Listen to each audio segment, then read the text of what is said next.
Vamos a empezar esta nueva sesión de nuestro seminario Anábasis, que esperamos que después pueda ser colgada en la página web que estamos construyendo para este fin.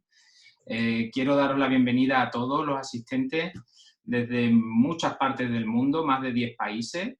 Es una maravilla para nosotros que empezamos con un número muy inferior, pues haber podido hoy convocar a este número tan grande de personas y de tantos sitios diferentes. Os agradezco a todos vuestro interés por participar y el esfuerzo, el tiempo. Disculpad si en algún momento hay alguna incidencia técnica, ya sabéis que esos son los gajes de este tipo de encuentros. Y bueno, antes que nada quiero presentaros, dado que muchos de vosotros es la primera vez que podéis participar de este seminario, pues presentaros un poco lo que estamos haciendo, por qué estamos aquí. Y básicamente la pregunta desde la que partimos era si cuidar puede hacernos mejores. Era una pregunta en un estilo pretendidamente socrático, en el que la gente que nos dedicamos al cuidado, a los cuidados de enfermería, bien sea en una vertiente asistencial o investigadora o de gestión o docente, pues queríamos reflexionar sobre si eso tenía alguna significación para nuestras vidas, ¿no? Más allá de un alimento, de una profesión. Por eso por ahí empezamos y dedicamos las 4 primeras sesiones del seminario a reflexionar sobre la filosofía antigua, partiendo de Sócrates y a raíz de los textos de 2 de sus discípulos, de Jenofonte y de Platón, pues tratamos la Anábasis de Jenofonte, que es la que le da título a nuestro seminario, en la que, bueno, pues este magnífico autor nos invita a ver nuestras tribulaciones, nuestros problemas en la vida real como un camino de ascenso hacia ese hombre en el que, o esa mujer en la que podemos convertirnos. Y después pasamos a hacer un estudio más profundo sobre los diálogos de Platón, de mano del profesor Antonio Lastra, sobre todo también centrándonos en la idea del bien. Fueron unas sesiones preciosas, las primeras, y posteriormente tuvimos la suerte de contar con uno de los latinistas más prestigiosos de España, el profesor Antonio Ramírez de Vergés, que fue rector de nuestra universidad, y que nos habló del De Senectute de Cicerón. Ahí hicimos un quiebro, un salto temporal enorme, dejamos a los filósofos antiguos y saltamos con el profesor Pedro Pereira de la Universidad de Oporto hasta la biomedicina como sistema cultural, el pensamiento de Foucault y de otros filósofos contemporáneos, para terminar en la sesión sexta reflexionando sobre el futuro del cuidado, un texto de varios autores en la que destacaba la presencia de la autora canadiense Joan Tronto y de Carl Polanyi. Y hoy, pues después de todo esto, vamos a empezar nuestro tercer curso, es nuestra séptima sesión, y queríamos afrontar el tema de la fenomenología porque vemos que realmente es algo que está muy presente en nuestras publicaciones enfermeras, en cada texto, no solo en textos de enfermería, también de psicología y de otras disciplinas. Últimamente es muy habitual encontrarnos referencia a la metodología cualitativa y en la fundamentación de esta metodología nombres como los de Husserl, Heidegger, Gadamer o otros filósofos alemanes del siglo XX, cuya importancia es innegable. En el caso de la fenomenología vamos a dedicarle 2 sesiones, la de hoy y la del mes de enero, en la que la profesora Begoña Errasti, con la que tenemos la suerte de contar hoy en el seminario, pues va a aterrizar un poco más los contenidos que hoy el profesor García Baró va a exponer para profundizar en la aplicación concreta de la fenomenología como herramienta de investigación y de comprensión del mundo en el campo de la enfermería. Pero hoy, y ya presento a nuestro ponente y le voy a dar la palabra enseguida, hoy queremos centrarnos en la fenomenología en sí. En el documento en el que os enviaba la información había 2 fotos, una de Edmund Husserl y otra de Martin Heidegger, probablemente los 2 filósofos más influyentes del siglo XX, uno maestro del otro, el otro discípulo del primero, y con una relación realmente extraña y difícil de entender, ¿no? Difícil de entender. ¿Se ha visto oscurecido el esfuerzo filosófico de Husserl por toda la filosofía de Heidegger? Pues probablemente sí, eso habrá que dejárselo a los expertos, pero la realidad es que en los textos que manejamos, sobre todo en disciplinas no estrictamente filosóficas, vemos cierta confusión en el uso de sus nombres, de sus metodologías, y a veces nos encontramos una especie de totum revolutum donde fenomenología, hermenéutica, existencialismo, Husserl, Heidegger, Gadamer, pues son nombres que se intercambian y uno no ve muy bien las líneas.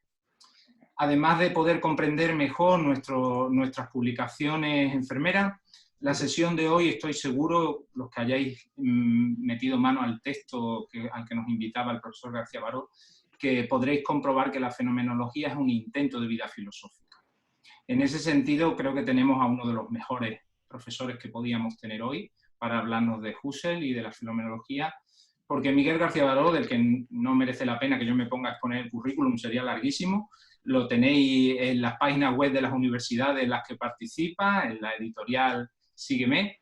Yo solo diré que hay un buen amigo del que yo me fío, que me dijo una vez que no hay ningún sabio que no sea un hombre cordial. En ese sentido, he de deciros que Miguel García Baró no solo es un hombre cordial, sino generoso y sobre todo que no es un sofista. Así que estoy muy esperanzado en que hoy nos va a ayudar a ser nosotros también un poquito menos sofistas y un poco más filósofos. Miguel, muchas gracias por estar con nosotros y cuando tú quieras. Muchísimas gracias, porque es un grandísimo honor que Juan Diego, que es una persona extraordinaria, a quien conozco desde la fecha de su tesis y a quien he seguido más o menos, ¿no? Pero que creo que tiene un mérito y un valor formidable, haya reunido este seminario y haya empezado esta empresa tan interesante, que resulta, yo creo, apasionante, y en el panorama español no conozco otra parecida, a lo mejor las hay, pero yo no he tenido la suerte de conocerlas. De modo que voy a ver si os puedo ser de alguna utilidad y, por tanto, es muy importante que me vayáis, o no sé, interrumpir el hecho de que me dijerais, espera, alto un momento, eso no se ha entendido, o retrocede a otra cuestión, o, en fin, con completa libertad.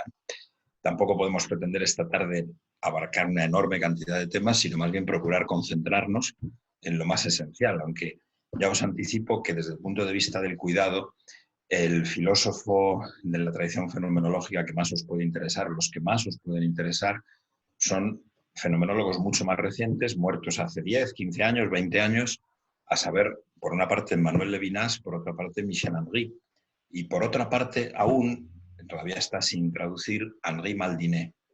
Esos tres nombres son probablemente los más interesantes desde vuestro punto de vista. En especial Maldinet, el no traducido, que murió casi con 100 años y empezó a publicar libros a los 60, casi se le hicieron homenajes cuando aún no había obra suya, pues Maldinet es precisamente, además, un hombre no solo interesado por la estética, sino precisamente por la psicopatología. Entonces es un fenomenólogo entre la antropología, la psicopatología, la estética, extraordinariamente interesante. Muy bien, pues vamos a comenzar muy elementalmente. Habrá aquí personas que sepan una barbaridad de estos temas. Ahora mismo estoy viendo a Francisco Parra, por ejemplo, pero no se trata de eso, se trata de veamos lo elemental, que siempre además es lo más complicado. En primer lugar, es muy importante atender a la definición misma de filosofía que proponía Husserl, porque él decía, no se trata de una definición, se trata simplemente de un ideal que puede alcanzar a cualquier ser humano, que seguramente suscita un interés, hay aquí una especie de raíz estoica lejana muy, muy curiosa, suscita un interés en todos nosotros, pero que a lo mejor casi ninguno se decide a seguir plenamente. Ese ideal es el de la responsabilidad absoluta por las verdades sobre las que se sostiene nuestra existencia. En la medida en que las aceptamos, guiamos nuestra existencia según ellas. Fijaos que, naturalmente, el ideal de la responsabilidad absoluta es de una exigencia máxima, precisamente absoluta, y se podría decir, pues, no podemos llegar a eso. Bueno, entonces la segunda fórmula consiste en decir, es absolutamente imprescindible, es la marca misma de la humanidad del ser humano, la capacidad, el interés, a lo mejor luego no la realización, o se queda truncada o se queda a medio camino, por ir hasta las fuentes de sentido de las verdades que resultan esenciales en la vida de cada uno de nosotros. No se garantiza que esa aventura tenga éxito, pero lo que sí se dice es que habría que intentarla y que no hay ningún ser humano que quede fuera del alcance de su ámbito. Esto es lo que define precisamente a la razón en la visión que Husserl tiene de ella. ¿Qué es razón? Razón es la capacidad de ver con evidencia. Y por tanto hay razón práctica, razón estimativa y razón teórica. Razón práctica es que no todas las finalidades son finalidades legítimas o finalidades debidas, sino que pueden ser criticadas desde el punto de vista no solo de su realizabilidad, sino también desde el punto de vista moral, desde el punto de vista de su autenticidad. Pues entonces interviene la razón, porque si hay criterio para distinguir lo auténtico de lo no auténtico, lo verdadero de lo falso, a eso se llama razón. Razón práctica. Razón estimativa, en la esfera de la valoración y del sentimiento. Tampoco se puede decir todo amor es un amor correcto, todo odio es un odio ajustado, todo odio es rechazable, o todo... De nuevo, la razón tiene también que intervenir ahí. La capacidad de estimar no es una de estimar valores, de estimar bienes y males, no es una capacidad que quede fuera del terreno de la razón. Pero luego y sobre todo estaba el énfasis extraordinario que Husserl pone en la razón teórica. Énfasis en el que, por ejemplo, no le sigue Heidegger. La razón teórica, la distinción de lo verdadero y lo falso, es además el lugar donde se tiene que justificar todo lo que en la razón práctica y en la razón estimativa admitimos como fines obligatorios, como fines buenos, como verdaderos bienes, como valores realmente estimables, como jerarquía de valores. En la razón teórica todo eso tiene que validarse, tiene que corroborarse, tiene que presentar sus credenciales.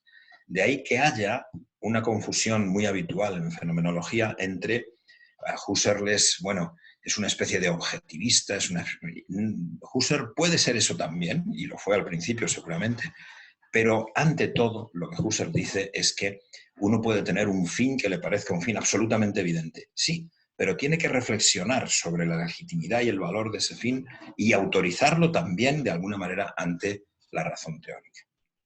Bueno, ahí tenéis que ese ideal que convierte a Husserl en uno de los grandes socráticos de nuestro siglo, luego, que lo haya realizado eso mejor o peor ya es otra cuestión, ¿no? Y hay muchísimos factores, es una obra gigantesca, que además Husserl en parte publicó, pero en una enorme parte no publicó, y ahora pues ha surgido desde el año 50, 56, ha surgido una tendencia muy creciente a valorar a Husserl sobre todo por los manuscritos que no editó él mismo, y eso tiene también sus problemas, porque si él decidió cuáles eran los libros que había que sacar y lo demás, sí eran ciencias enteras, como él decía a sus alumnos, pero estaban allí en sus armarios, pues habría que tener quizá un poco más de prudencia en este asunto y hacer mucho caso, en especial, a lo que Husserl sí publicó. Bueno, ahí tenemos el primer punto. Este ideal a Husserl mismo le produjo hasta casi una enfermedad psíquica.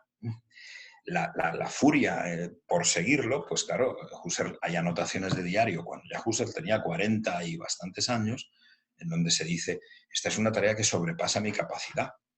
Aquí, pero vamos a ver, han estado Aristóteles, Platón, Kant, Berkeley, mi propio maestro Brentano en este mismo trabajo. ¿Cómo voy yo a pretender? Es que no se trata de que yo pueda o no, es que es simplemente un deber. Es el imperativo categórico de la vida teórica. Sobre el que quizá, insistió bastante Husserl en sus publicaciones, pero es cierto que ahora tenemos algunos manuscritos maravillosos que yo ahí sí diría, hombre, estos hay que incluirlos en la manera de leer a Husserl absolutamente, porque eso es el corazón mismo de la empresa fenomenológica, de la empresa filosófica de Husserl. A eso se dedicó tan fuertemente que, si sabéis, desde el punto de vista biográfico, un señor que ya es profesor de matemáticas en la Universidad de Berlín, oye al filósofo de su tierra, en fin, a Brentano en Viena, y decide que se tiene que dedicar a la filosofía totalmente, sin muchos conocimientos previos. Realmente es un caso un poco paralelo al de Wittgenstein, de una persona que entra en esto no como caballo en cacharrería, pero un poco al modo en que los cínicos decían, mejor no muchas lecturas, porque lo que hay es que ir a las cosas mismas cuanto antes. Y el que lee mucho, pues además de las bobadas que a él se le ocurren, añade las que no puede filtrar de los demás, y entonces tiene un problema. Bueno, ese es el inicio, y yo creo que ese espíritu hay que considerar que fundamentalmente hay que mantenerlo si se es de alguna manera fenomenólogo. Que luego la realización de él es lo que muchas veces nos pone a unos en situaciones diferentes, en corrientes separadas, ¿no? Y en este sentido hay objeción seria contra que ciertos aspectos de la filosofía de Heidegger o de la hermenéutica a la que dio lugar la filosofía de Heidegger se puedan considerar fenomenología. debo advertir sobre eso.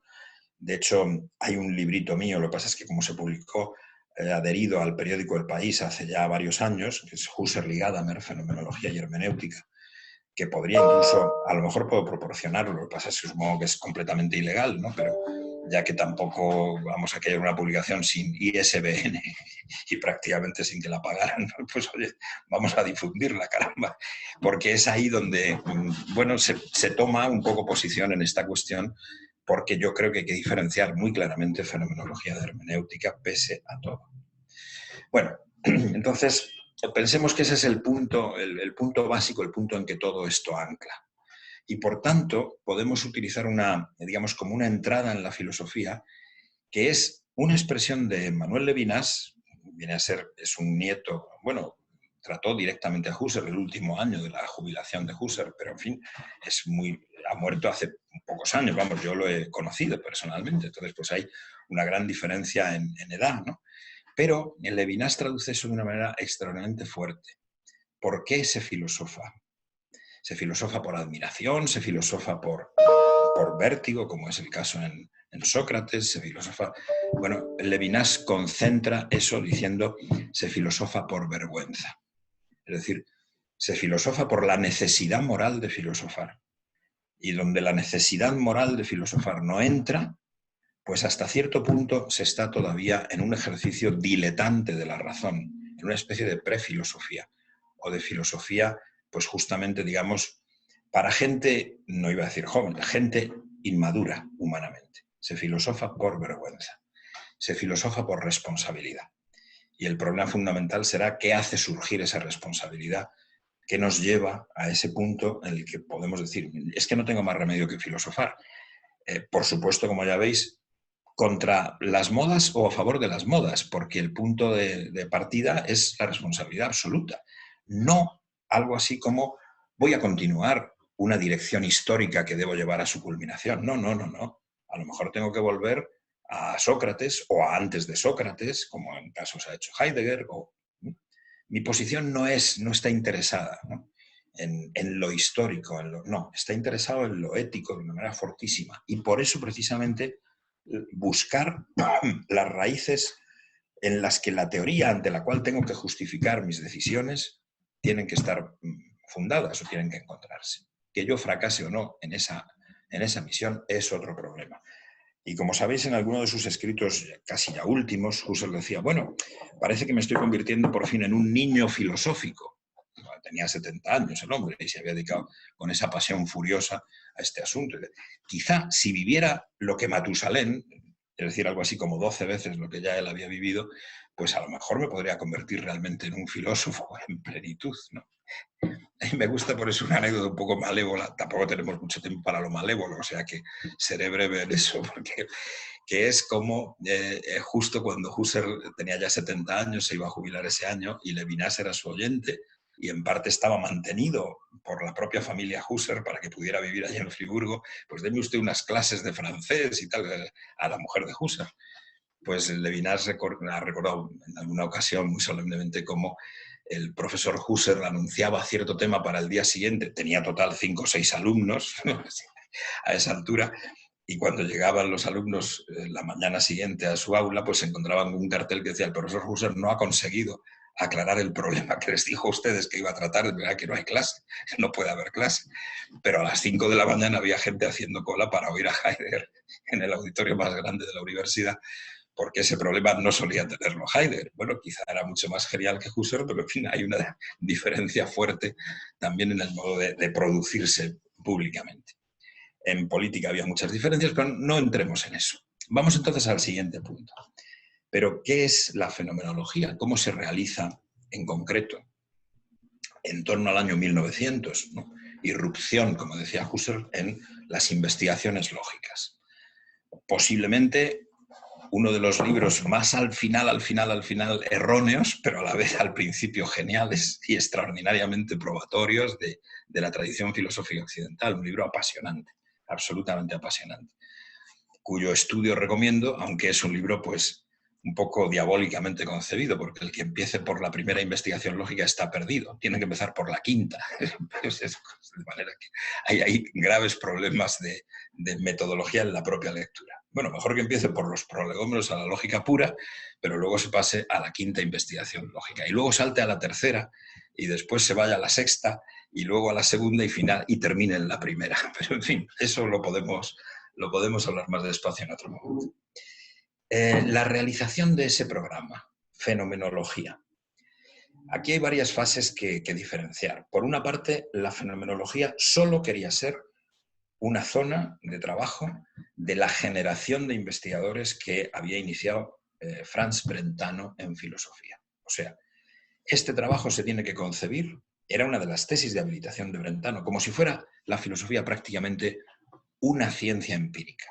Es decir, aquí hay que ir a los ejemplos fundamentales, a partir de ahí establecer principios más generales, una especie de método inductivo-deductivo, de modo que podamos demostrar lo que decimos, pero siempre habiendo partido de bases que tienen que ser intuitivas, de ejemplos elementales intuitivos. Es una labor de equipo. Se supone que con esos ideales, Brentano no era tan enfático en los ideales de la filosofía, pero en realidad les había introducido a todos en esa manera de pensar, pues esto es una tarea para una generación, varias generaciones de investigadores, es una tarea colectiva.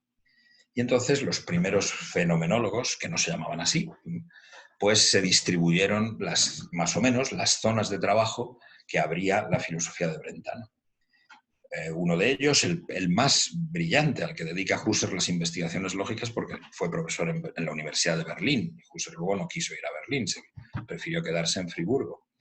Pues Carl Stumpf, bueno, me voy a ocupar del espacio, de los sonidos, no. Alexius Meinong en otra parte, Anton Martí en otra parte, pues este último del lenguaje, y Alexius Meinong se ocupó un poco de todo, pero con preferencia de zonas de la filosofía lingüística y luego de zonas de la filosofía de las emociones. Husserl, bueno, yo soy matemático, me voy a ocupar de la filosofía de la aritmética, pero después de haber hecho esa tarea parcial y de tener una correspondencia con Frege muy interesante, en la que se suele pensar, Frege tenía toda la razón. No, Husserl tenía tanta razón como Frege. Lo que pasa es que en dos sentidos diferentes, que tampoco es ahora el momento de entrar en eso. Escribí un libro entero sobre la cuestión, de modo que, pero bueno. El problema, la cuestión, es que a Husserl se le plantea en las investigaciones lógicas una tarea mucho más general, la más general de todas. ¿Cómo se vive la verdad? ¿Puede un filósofo retroceder a algo más primordial que esto? Muchas veces se trata el asunto diciendo, Husserl no pensaba que sea el problema del ser el primer problema. Husserl piensa en la verdad y en la responsabilidad, que van las dos enormemente juntas. Esos son los auténticos temas iniciales. Estamos de alguna manera en la verdad, pero resulta que tenemos, a pesar de todo, que producir un cambio intelectual y práctico de corazón para poder recuperarnos hacia el terreno de la verdad. Es decir, es como si hubiéramos nacido ingenuamente en la verdad y no nos mantenemos en ella y tenemos que volver a hacer una transformación para caer en ella. Una abstención, una reducción, es un término nada menos que desde los escépticos y hasta desde antes en Grecia se utilizaba, epogé. Y epogé, si lo partís en dos, epi y luego la otra parte de la palabra, da en latín abstención, literalmente. O sea que mejor, para entendernos, una abstención. Abstención de malos hábitos, abstención de costumbres intelectuales que nos han llevado fuera del ámbito fundamental de lo verdadero, en que hemos nacido de alguna manera, etcétera, etcétera. Bueno, pues claro, verdad y responsabilidad, esos sí que son los temas. ¿Cómo podemos vivir la verdad? ¿De cuántas maneras se vive la verdad? ¿Cómo se nos da eso? Y cómo responsablemente tenemos que procurar enumerar todos los modos en que la verdad sea vivible y descender hasta las raíces de todo ello. Naturalmente, el esfuerzo que hizo Husserl al principio pues manifestó deficiencias metódicas que obligaron a una transformación de la empresa de Husserl de las investigaciones lógicas a ideas 1, como solemos decir, que es 13 años posterior, y que es el libro en que Husserl intentó recoger una metodología mejorada de la fenomenología inicial. Esa mejora en algunos aspectos lo es y muy profunda, en otros es a veces incluso un retroceso, de manera que hay ahí también muchas dificultades. Husserl no es fácil de leer, no es que escriba mal, pero escribe de una manera un poco torrencial y hay que tener paciencia y desde luego hay que estudiarlo, porque no es una lectura de, en fin, no se le puede leer en el metro o en el autobús porque realmente no hay modo, ¿eh? Es un profesor de matemáticas devenido filósofo y eso pues se nota profundamente en cada momento de su trabajo. Estudio, pluma y descripciones propias, asimilación propia, si no, no hay nada que hacer. Bueno, por desdicha, Husserl, a pesar de la importancia enorme que da al tema de la responsabilidad, no lo trabajó tan directamente hasta tarde, o quizá incluso no con el detalle con el que se dedicó a la exploración del problema de la verdad. Por eso nos resalta desde el comienzo que en Husserl es absolutamente esencial el tema libertad-responsabilidad, que es una herencia que toma, por ejemplo, Levinas de manera muy profunda, o algunos otros fenomenólogos, desde luego, pero que no está suficientemente elaborado en la obra de Husserl. Ahora están apareciendo las lecciones de ética de Husserl, pero no terminan, yo creo, de estar a la altura de la misión, de la dimensión que eso tendría que tener en la fenomenología. Bueno, paso más adelante, que no nos podemos entender en esto, que luego no hay demasiado tiempo y no... Aunque voy a estar siempre dispuesto a cualquier llamada que me hagáis, ¿eh? O sea que eso no hay ningún problema. Esa realización, ¿cómo se vive la verdad? Pues es precisamente porque no se trata de una teoría cualquiera de la verdad, se trata de la vivencia de la verdad. Es decir, la fenomenología no tiene sentido más que enraizada en la vida de cada uno de los sujetos que la practican. Bueno, como eso lo tenemos en España, ya que en España hubo la tradición de Ortega, es en realidad la escuela fenomenológica en España, ¿eh? Con las modificaciones y las adaptaciones que fueran. Incluso el anuario de Husserl, que empezó en 1913 a publicarse con Ideas 1, con la primera mitad de la ética de Scheller, nada menos, pues ha creado un formato, hasta en la letra es nuevo. Bueno, pues la revista de Occidente en Madrid se funda hasta con un tipo de letra nuevo y trata de ser el reflejo en España de la escuela fenomenológica. Y de hecho la primera traducción completa de las investigaciones lógicas fue la española, a finales de los años 20. Bueno, pues entonces tenéis en Ortega una versión fácil de algunas cosas que en Husserl son más difíciles. Si uno desciende al nivel de la fenomenología, se encuentra en el nivel de mi vida y lo que la rodea, sus circunstancias, de alguna manera. Todos los terrenos de no yo, o de no yo relativo, o de no yo absoluto, o de tú, que rodean mi vida. Si yo no cuento con mi vida, sino que trato de describir simplemente los objetos, entonces sorprendentemente, digo objeto en el sentido más general del mundo, fines, valores, cosas, personas, todo, números, todo. Si yo intento hacer solo una descripción de lo que me rodea sin contar con su papel en mi vida o el modo como yo vivo eso que vivo, entonces no tengo las cosas mismas. Primer lema fundamental de lo que es la fenomenología. Vayamos a las cosas mismas significa vayamos a las cosas en tanto que vividas realmente por el sujeto que soy yo, porque lo que busco no es mi biografía con las cosas, lo que busco es el modo esencial en que determinado objeto exige ser vivido. Por tanto, es a la vez una combinación, como veis, complicada ya desde el principio. Mi vida es absolutamente mía, concreta, personal, histórica, temporal, ¿sí? Pero resulta que para que ella pueda vivir ciertos tipos de objetos, ella tiene que hacer ciertas cosas. Y para conocer yo a fondo cuál es la índole de esos objetos, tengo yo a la vez que explorar cuál es la índole de las operaciones vitales, vivenciales, el término lo inventó Ortega, vivencia, para poder traducir la palabra quizá fundamental, Erlebnis, vivencia, en el texto de Husserl. Tengo yo que describir también la vivencia y sobre todo la vivencia cuando me da la cosa en la mayor perfección posible, porque si no, no se trata de las cosas mismas. O sea, no puedo hacer simplemente descripción de objetos sin descripción de vida. No, es el papel que esas cosas tienen en mi vida y el modo en que mi vida se abre a ellas. Este abrirse a ellas lo llamó Husserl muchas veces constituirlas, ¿eh? Creando un equívoco idealista realmente peligroso, porque no se trata de que yo las constituya, es simplemente que si yo no hago ciertas operaciones existenciales, por así decirlo, que es un término que empleó mucho más Heidegger que Husserl, no se me abren las cosas. Es decir, por ejemplo, un ejemplo un poco máximo de este trabajo. Si se trata de analizar colores, pues mire, hay que tener ojos. ¿Puede Dios ver los colores? Pues mire, ver, lo que se dice ver, no, salvo que tenga ojos. Es decir, es absolutamente esencial, no quiero decir los ojos, la visión, ¿no? Como decía Aristóteles, los ojos se me pueden estropear, pero me pongo gafas y resulta que la visión no se me había estropeado. Y lo importante es la visión. Bueno, pues la visión y los colores tienen una correlación muy determinada. La visión no tiene color y el color no tiene visión, y sin embargo tienen una correspondencia tal que se puede decir es de la esencia del color poder ser visto y es de la esencia de la visión poder ver colores. Ni Dios podría verlos sin tener visión. Ese es el giro que le da Husserl a esto. Naturalmente, la visión tiene, digamos, reglas suyas, tiene como un logo suyo, y los colores tienen el suyo propio. Sin embargo, hay una correlación. Hay alguna manera en que es preciso correlacionar una cosa con la otra.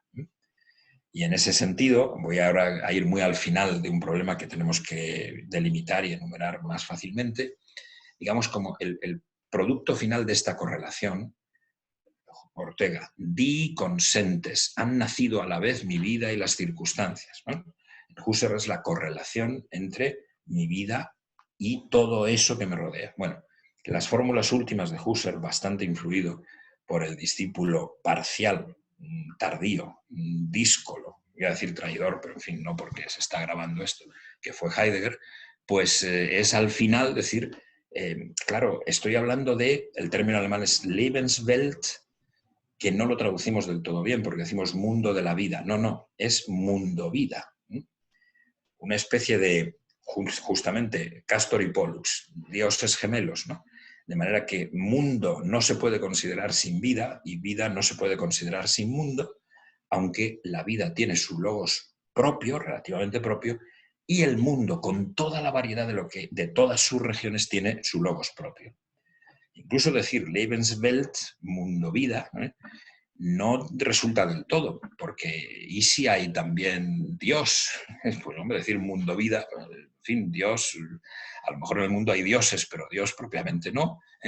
O, sencillamente, como ha dicho un fenomenólogo francés recientemente, hombre, el mundo está muy bien, pero ¿y si me muero y luego resulta que todavía sigo vivo de alguna manera? Pues voy a descubrir regiones con las que no había contado en mi ontología. Esto dice Jean-Yves Lacoste, por ejemplo, ¿no? De manera que, bueno, hay que tener un cierto cuidado con este asunto porque nuestras...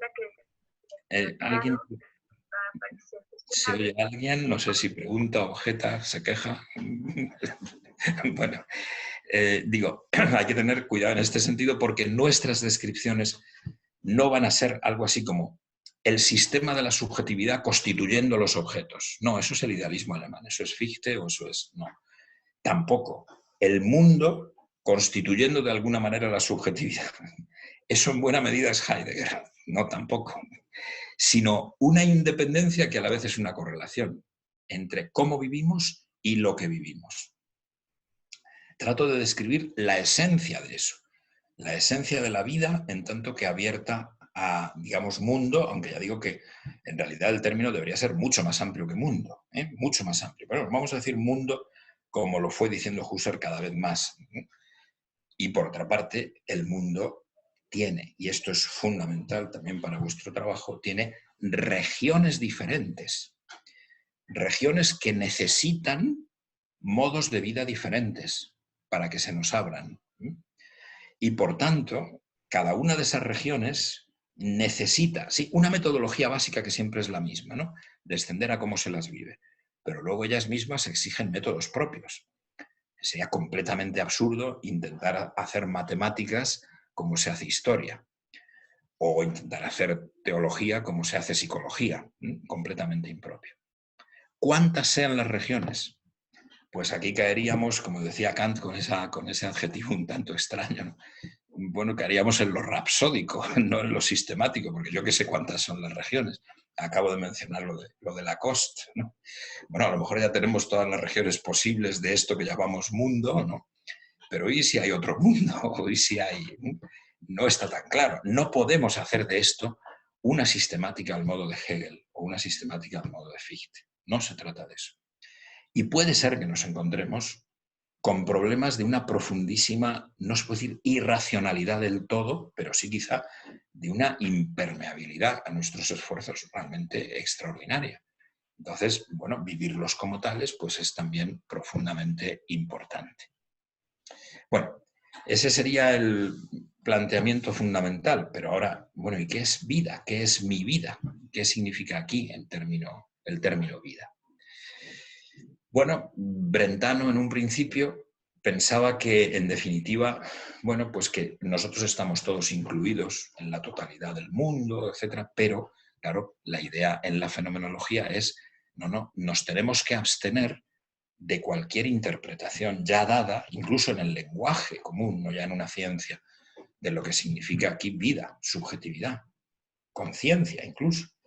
Son palabras que están cargadas de historia, cargadas de significados, que las hemos heredado de la tradición cartesiana, lockeana, y bueno, y podíamos remontarnos a mucho antes, pero de todas maneras tenemos que tener mucho cuidado con eso. Y si observáis, por ejemplo, la estructura del libro Ideas 1 de Husserl, ahí se empieza diciendo, una entre las regiones del oente es la vida subjetiva, pero se termina diciendo algo completamente diferente. No, la vida subjetiva es más bien el lugar de manifestación, la alece, ya dijo después Heidegger aquí muy correctamente, el lugar de manifestación, de revelación, dice Michel Henry, por ejemplo, de todas las demás cosas que puedan existir y hasta de ella misma.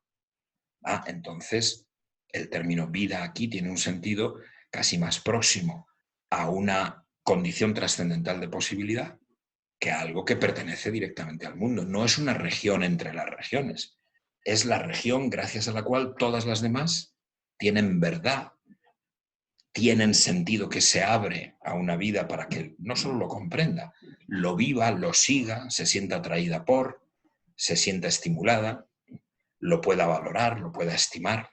Bueno, por tanto, vida en este modo es algo que no se integra ni en el mundo, ni tampoco en una especie de totalidad que ya esté preparada para recibirla. Es algo absolutamente original, que tendríamos que ver con ojos absolutamente originales.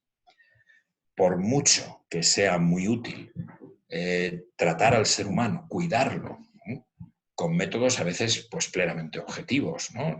Si el virus nos alcanza, pues evidentemente el médico que nos trate lo más, casi, no lo más cósicamente posible, pero en cierto modo, evidentemente tendrá que aplicarnos un protocolo general, un tal, muy bien, sí, pero, y aquí ya hay un punto antropológico fundamental, no se debería olvidar que la vida subjetiva como tal es mucho más una realidad trascendental que una realidad mundanal, que tiene en sí misma un logos, un sentido, que es completamente distinto del de cualquier otra región de lo real. Y que por tanto, vamos a decirlo en términos un poco posteriores, que son quizá más míos, que por tanto hay en cada vida, en la esencia misma de la vida y en cada vida personal, algo de enigma o de misterio, o por lo menos algo de tan fundamental que no se pueda reducir nunca a los términos, digamos, objetivos de ninguna otra región de la realidad.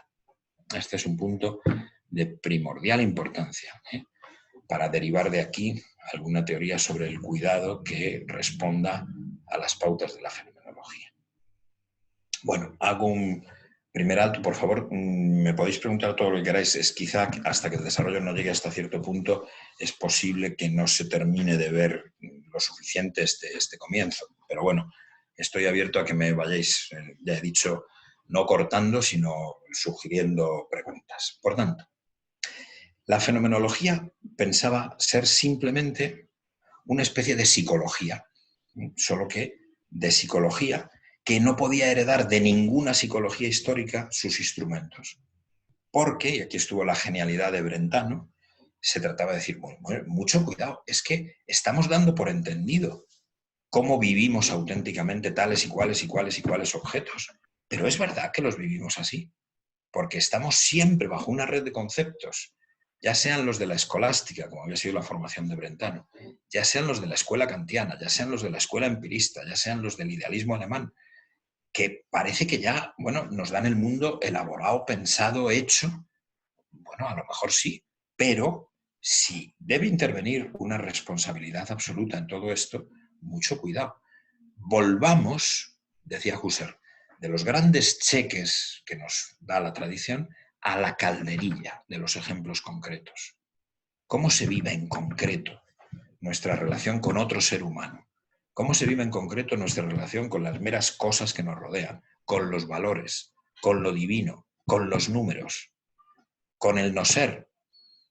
Veamos, no vaya a ser que a base de cheques, a base de teorías, a base que heredamos de los siglos, pues nos estemos en realidad ocultando el modo en el que realmente vivimos nosotros y el modo en el que originalmente se nos dan cada una de las regiones de, vuelvo a repetir, el término objeto.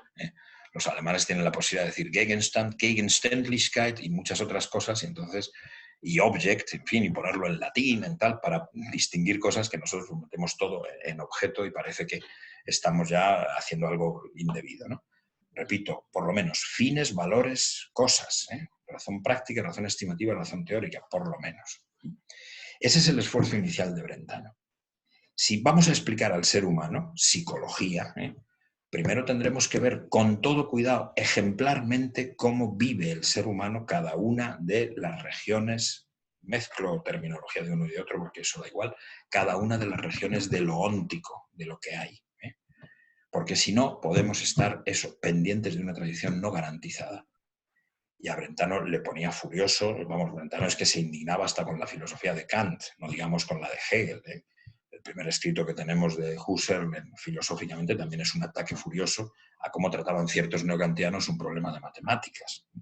Porque ponían ahí teoría, teoría, teoría y no dejaban ver las cosas tal como las vivimos, las cosas mismas. Bueno. Pero de ese trabajo, psicología, por así decir, auténtica, psicología con ejemplos, psicología descriptiva, antes de psicología genética explicativa, psicología descriptiva. De ahí pasamos a este otro problema. No es psicología, no es exactamente una ciencia empírica, porque si practico una ciencia empírica sobre el ser humano, estoy admitiendo una enorme cantidad de teorías, que no están garantizadas por los ejemplos concretos siempre, ni mucho menos. A lo mejor resulta que alguna es ya correcta, pero mi labor volverá a ser retroceder a las fuentes de sentido también de esa teoría. Hay un ejemplo, no es exactamente adecuado, pero se podría decir, ¿no? Un ejemplo orteguiano, puesto que Ortega es tan elocuente y muchas veces pone ejemplos de este estilo. El ver colores no es una teoría. Los conos y los bastoncillos sí son una teoría. Bueno, es una teoría completamente justa, pero claro, la gente ve mucho antes que saber que hay conos ni bastoncillos en la estructura del ojo. Y lo que hay es que ver, bueno, pues una teoría explicativa, sí, pero ¿qué es ver? Primero de todo, ¿no? ¿Cómo vivimos el ver? ¿Cómo se vive el ver? Bueno, entonces ya tenemos descubiertos con eso varios de los hilos fundamentales de lo que es una filosofía de tradición fenomenológica. Lo resumo diciendo, el primero y el más importante, pero que queda un poco más atrás mano ahora mismo, después de ya lo que hemos dicho, es responsabilidad absoluta por la verdad. No se trata de qué es el ser, eso a lo mejor, pero de lo que se trata es de responsabilidad absoluta por la verdad. Y habría que saber si el problema del ser es el primero, porque de hecho parece previo el problema de la verdad. El problema de, bueno, y verdad es que es un término prácticamente indefinible. El problema de eso que nos permite, vamos a hacer algo más sobre esa definición, diferenciar, y esa es una terminología que luego también Husserl introdujo un poco, pero Heidegger heredó mucho más, ¿no? Lo auténtico de lo inauténtico, lo verdadero de lo falso, lo válido de lo no válido, en todo aquello que se nos ofrece como un objeto posible de nuestra vida, como integrando eso que llamó al principio Ortega la circunstancia, ¿no? Bueno, bien. Pero sobre eso, el principio de la responsabilidad absoluta por la verdad, que puede incluso sacarnos de la fenomenología de Husserl, llevarnos a otra cosa, o una inversión de la fenomenología, como la han practicado tanto Levinas como Henry, como otros filósofos lejanamente vinculados con esta tradición, tenemos luego este otro lema, a las cosas mismas. Claro, es casi coincidente, pero ahora hemos visto, las cosas mismas son las cosas integradas en el modo en que una subjetividad puede vivirlas.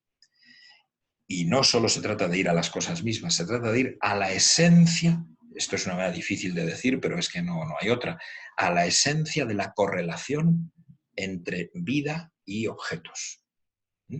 Las regiones de objetos están más o menos delimitadas con las relaciones que puedan tener entre ellas. La vida pues tiene todos esos sectores, de manera que se pueda decir con justicia, aunque pueda parecer una cosa tremenda, ¿no? Mire usted, vamos a ver, vamos a poner que lo religioso, lo luminoso, en el sentido de Rudolf Otto, que en definitiva es un fenomenólogo también, ¿no? Que lo luminoso fuera un terreno de eso que estoy llamando objetos. Vamos a ver, si usted no ha tenido jamás una experiencia de lo luminoso, por más que lea sobre ello, está usted ciego literalmente para eso. Le faltan a usted ojos o le faltan a usted las experiencias fundamentales en que se haya encontrado con ese tipo peculiar de objetos que hasta el momento usted no había encontrado nunca. Entonces, no, yo no estoy diciendo que usted sea una persona incorrecta o incompleta, estoy solo diciendo que tiene usted unos ojos que potencialmente podrían abrirse para una peculiar región de objetos, pero que por lo visto aún nunca se le ha dado a usted una vivencia concreta gracias a la cual esa región de objetos se le abra, la constituya, se le abra a usted, ¿no? Le dé usted sentido, no, más bien reciba usted el sentido que tiene esa región de objetos. Esta sería la idea. Quien no tiene ojos, quien no tiene visión no puede ver colores, quien no tiene... Claro, Scheller sobre todo decía estas cosas que luego algunos pues han sentido como muy duras, ¿no? Mire, es que puede haber una región entera de valores para lo que usted está ciego. De momento. Nada garantiza que esa ceguera vaya a continuar. A lo mejor de repente se le abren los ojos a usted y aprecia de repente pues el peligro tremendo que tiene la maldad moral como tal, cuando a lo mejor a usted hasta ahora solo se había ocurrido pensar que la maldad es el dolor que uno sufre. No, a lo mejor resulta que la maldad pues es justamente el mal que uno hace y que precisamente no duele mientras uno lo hace. Normalmente más bien le gusta a uno hacer el mal, vamos, si no, no lo haría. Bueno, pues por ejemplo. De manera que responsabilidad absoluta, primer término, a las cosas mismas, pero en este sentido, segunda como definición de la fenomenología, pero luego tercera, que es casi coincidente con esta segunda y que se ha hecho cada vez, se ha hecho progresivamente más importante en el modo de acometer la fenomenología. La fenomenología no trata de fenómenos, sino trata de la fenomenicidad de los fenómenos. Bueno, esto es más complejo y ha llevado a muchas transformaciones de la fenomenología. Está muy ligado con lo que ya llevo dicho. No se ocupa con fenómenos. Bueno, ¿a qué se está llamando ahí fenómeno? A todo lo que se pueda abrir o franquear ante una vida. Quizá desde la divinidad a la intersubjetividad, a la objetividad de las cosas, a la peculiar objetividad de los instrumentos, de los valores, de lo que quiera que sea. Esos son fenómenos. Las descripciones serían descripciones ónticas, descripciones... No, la fenomenología no se ocuparía con los fenómenos, sino con la fenomenicidad de los fenómenos. Es decir, con su verdad, con el modo justamente de poder ser vividos. Y estaría concentrada en el modo de poder vivirlos más que en ellos mismos. Digo, esto ha ido adquiriendo mucho relieve en las fenomenologías posteriores a Husserl.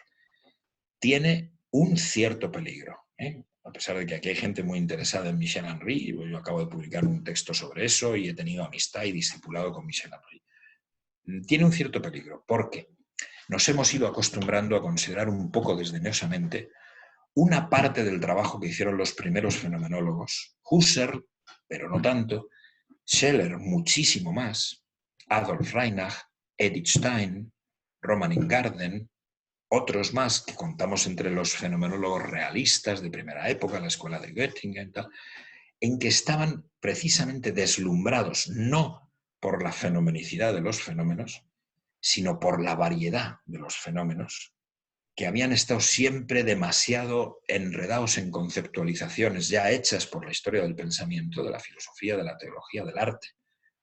Y para estas personas, la fenomenología, con su ir a las cosas mismas, resultó ser una especie de liberación enorme.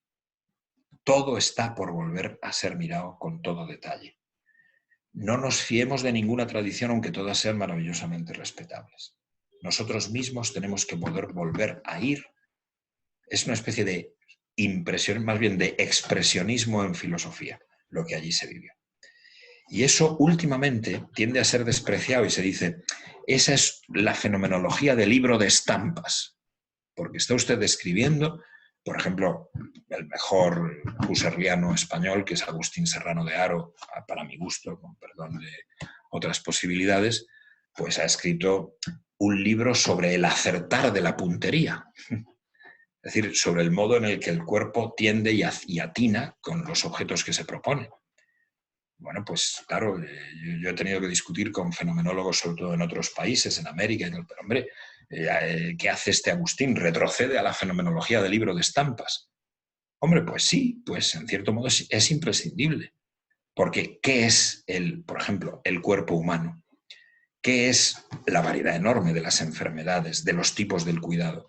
Si yo no describo eso con absoluta fidelidad, muy mal voy a describir la vida en referencia a eso, o su fenomenicidad.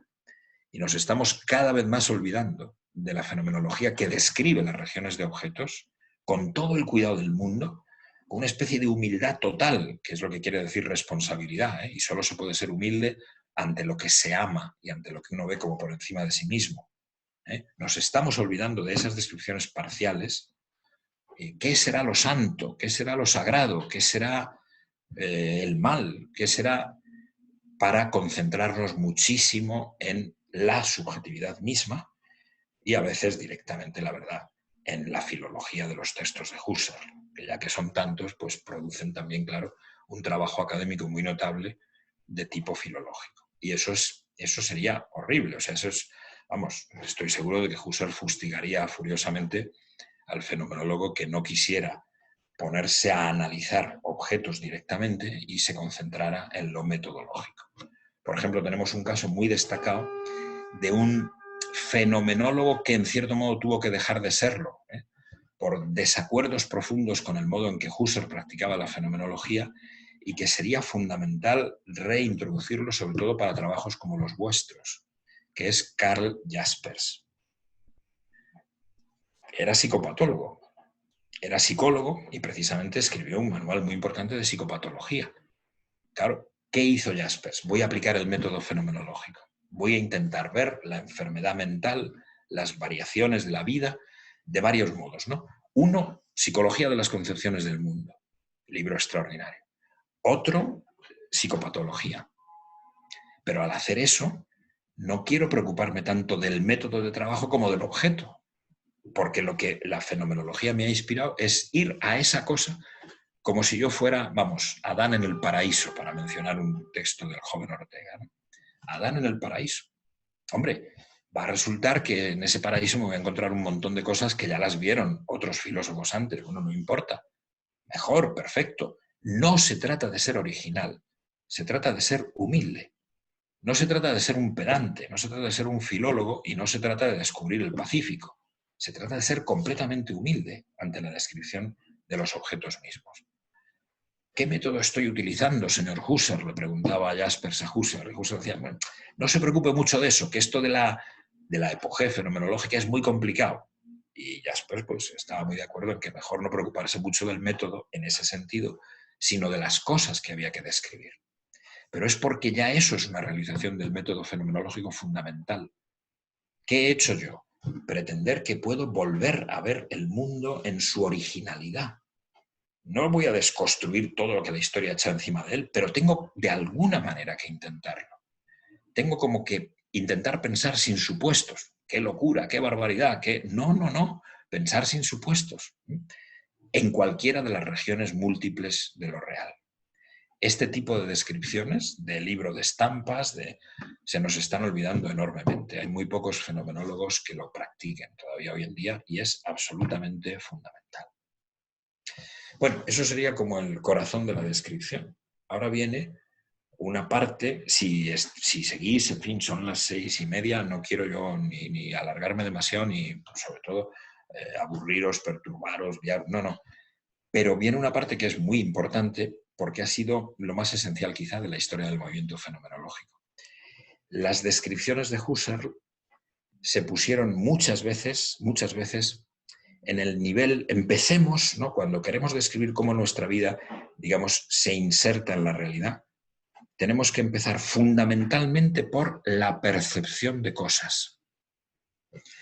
Cuando entro en la percepción de cosas, entro en un problema que es bien interesante, que es el hecho de que ya desde el principio noto que la percepción de cosas es algo así como un ideal teleológico que va precedido de muchas maneras, justamente, de ver, de representarse las cosas imperfectamente, a modo de imaginación o a modo de mera significación. Eso es muy importante.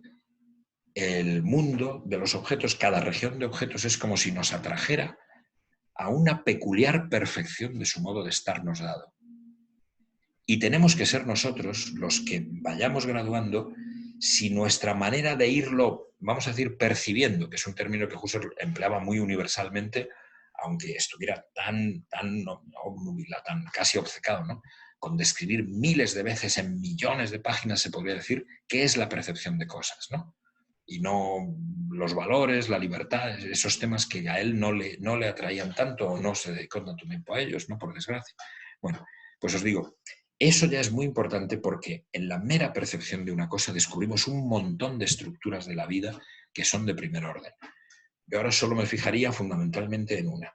Una cosa cualquiera del mundo es en principio un polo de atracción que podría entretenernos para siempre, porque tiene un sentido inagotable. A veces Husserl dijo, es como una idea en sentido kantiano. Bueno, vamos a dejar eso, que ya he dicho que la historia de la filosofía no era el fuerte de Husserl, aunque la analogía tiene su gracia, ¿no? Cada cosa del mundo tiene su detrás, su dentro, sus relaciones con todo, cada objeto del mundo es en algún modo inagotable y a la vez hay una manera de acercarme a él que yo comprendo que ya va a ser pues la más perfecta posible, ¿eh? Porque mucho más no puedo hacer con esto. Estructura teleológica de la vida atraída hacia las regiones de objetos y los objetos mismos marcando, por así decir, cuál es el límite de esa aproximación. Una aproximación que puede partir, hay un célebre ensayo de Ortega, conciencia, objeto y las tres distancias de este. Es un fragmento de las investigaciones lógicas traducido y comentado, pero bueno, y es bonito, ¿no? Claro, yo puedo hablar de una cosa, puedo tener una aproximación como imaginativa de esa cosa, o puedo ir hasta la percepción de la cosa misma. Como en alemán percepción parece que sugiere, aunque no es así, pero en fin, sugiere el tener la verdad de la cosa, pues la percepción es el estado teleológico final, ¿no? Y es justamente la captación originaria, la presencia originaria de la cosa misma. Y en este caso acabo de descubrir algo que también a la fenomenología le interesa mucho. Puede haber una captación que sea perfecta porque es adecuada, porque son todos los lados de la cosa los que están dados, pero resulta que para cada cosa del mundo la percepción originaria de esa cosa es una percepción necesariamente inadecuada. Husserl, apodíctica pero inadecuada. No puedo tener todos a la vez, todos los factores que integran una cosa cualquiera del mundo, todos a la vez con la perfección total de la percepción originaria. Y sin embargo, pues miren, el libro es eso que desde el principio estoy viendo como un todo, y el acercarme mucho más a él, bueno, vamos a abrirlo, vaya a ser que dentro tenga un tesoro en vez de páginas, ¿no? Que alguien haya ocultado aquí su dinero y tal, pero vamos a abrirlo, vamos tal, vamos cual, pero mucho más ya no puedo hacer, ya no puedo acercarme más. Es como el objeto de una síntesis que no termina. Bueno, afortunadamente es un término ese, el del libro, el libro mismo, que no me suscita un interés infinito, aunque podría abrirse una historia mía con él indefinidamente larga. Esto muestra muy bien que las regiones de objetos no tienen por qué tener un sentido que pueda agotar la vida, sino que a la vida misma se le pueden presentar en cualquier región de objetos, y hasta en una tan básica como son las cosas que nos rodean, pues algo así como una infinitud de sentido o de posibilidades que no terminamos de agotar. No es, por tanto, idealismo, pero tampoco podría decirse, pues es directamente realismo. No, porque la vida tiene su manera propia y su sentido propio y no está determinado por las cosas ante las cuales vivimos la vida. Pero iba a deciros, y quizá con eso no me alargaría demasiado más, porque es muy importante el diálogo, porque puede ser que algunos de los temas que resultarían muy atractivos no lo sean tanto para los fines de vuestro seminario. Iba a deciros que, como Husserl se empeñó tanto en la descripción de la percepción de cosas, una parte esencial de la historia de la fenomenología ha sido echarle en cara a Husserl que eso es como empezar en el piso tercero y que hay que bajar al piso segundo, al piso primero e incluso al sótano de la vida subjetiva. Y que si no haces ese descenso, en realidad no estás en la plenitud de eso de la responsabilidad por la verdad. Y bueno, te has encontrado con las cosas mismas, pero hasta cierto punto. Esto es lo que más justifica ese afán de hacer de la fenomenología la doctrina y el análisis de la fenomenicidad de los fenómenos que no de los fenómenos mismos, pero tiene mucho interés. Ese es el interés que tuvo primero Scheler, luego Heidegger y después Levinas y Henry, que quizás sean los fenomenólogos más interesantes. Hoy tenemos varios otros, Emmanuel Falk, Jean-Luc Marion, por ejemplo, Claude Romanov, Jean-Yves Lacoste. Hay varios otros vivos hoy, casi todos viviendo en París, que es como la meca de la filosofía hoy, con perdón de la filosofía anglosajona en buena medida.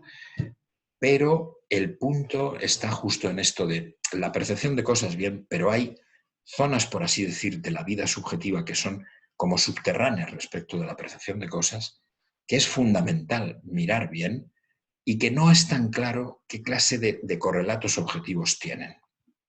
Por ejemplo, sencillamente, Husserl analizó cada vez más qué significa el cuerpo propio, porque el cuerpo propio es a la vez como subjetivo y objetivo. Entonces, esas descripciones tienen evidentemente un grandísimo interés para el cuidado del ser humano. El cuerpo propio no meramente como como un extenso sin vitalidad y tal, no, sino con la capacidad que le es a él propia de sentirse a sí mismo. Bueno, pues el modo en el que el cuerpo se siente, se objetiva, es a la vez como sujeto y objeto, es un tema extraordinariamente interesante y que, si me limito a la percepción de cosas, pues no estoy intentando hacer esa descripción del cuerpo propio en la manera más fuerte. Claro, poco a poco Husserl se fue dando cuenta, esta es su grandeza, ¿no?, de que hay que ir descendiendo un poco hacia esos niveles. Porque percibir una cosa no es solo esta inadecuación a la que me he referido, sino también es estar corporalmente cerca de ella.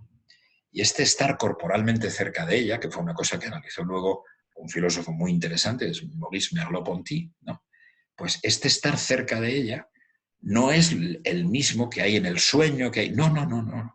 Sino que la corporalidad de la cercanía puede ser descrita como una manera imprescindible para diferenciar lo que es la percepción de una cosa del mero soñarla o del imaginarla. Pero se puede descender a otros niveles más bajos todavía, a subsuelos de esta vivencia del cuerpo propio.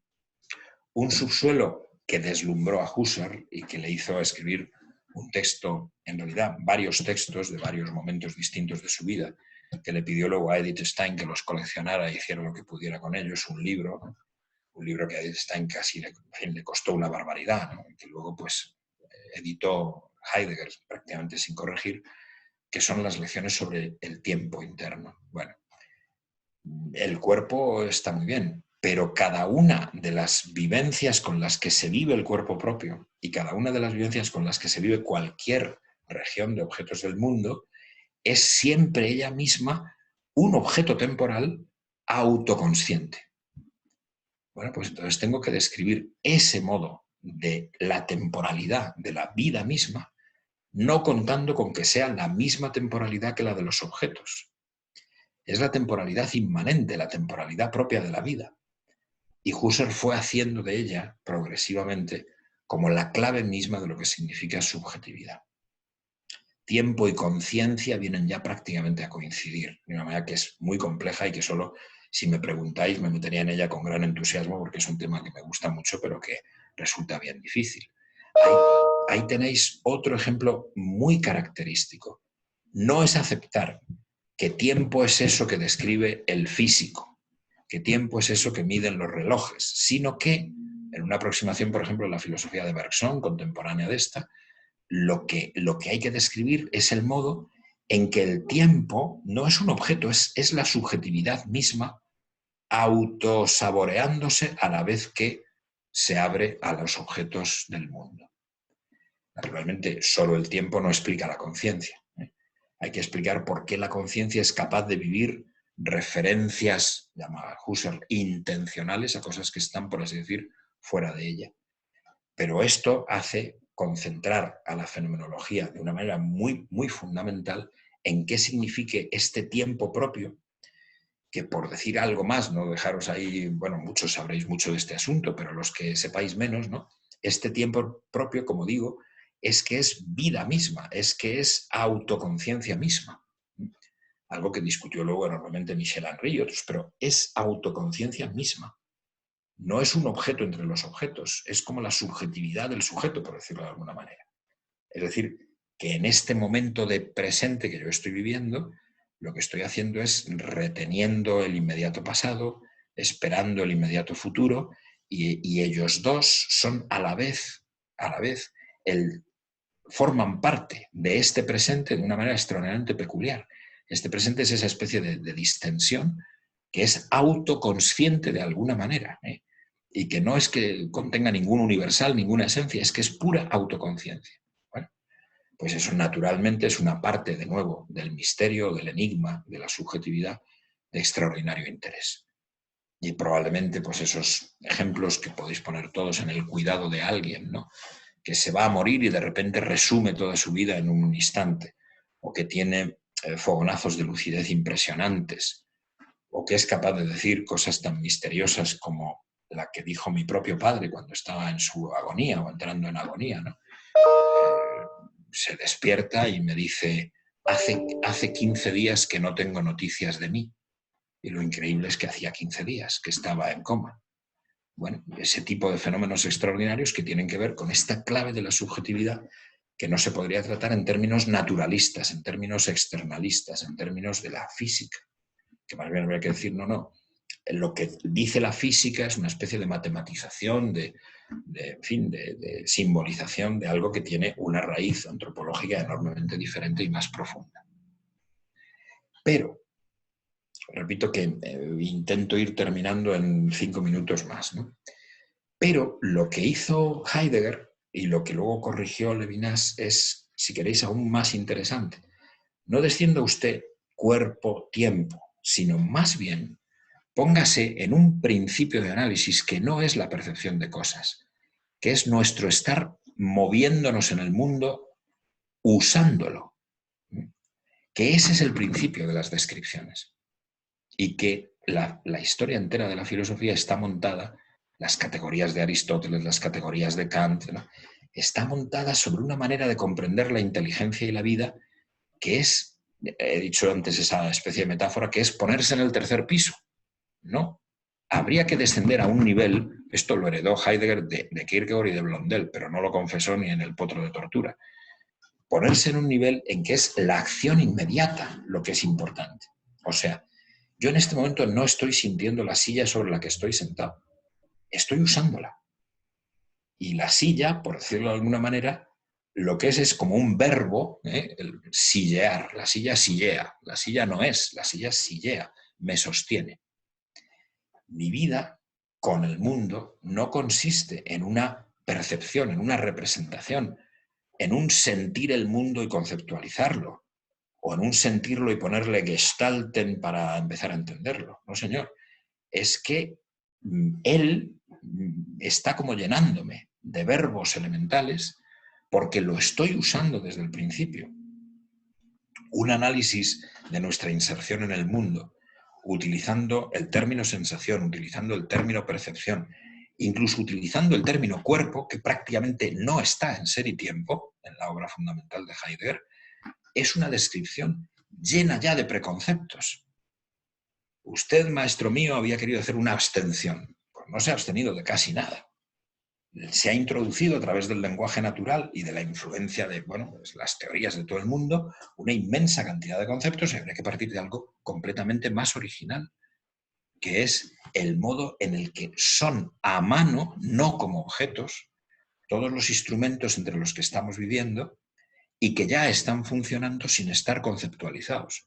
Están como hablando. Son como los verbos fundamentales que luego me darán sustantivos. ¿Qué está haciendo la lámpara que tengo casi sobre el ordenador?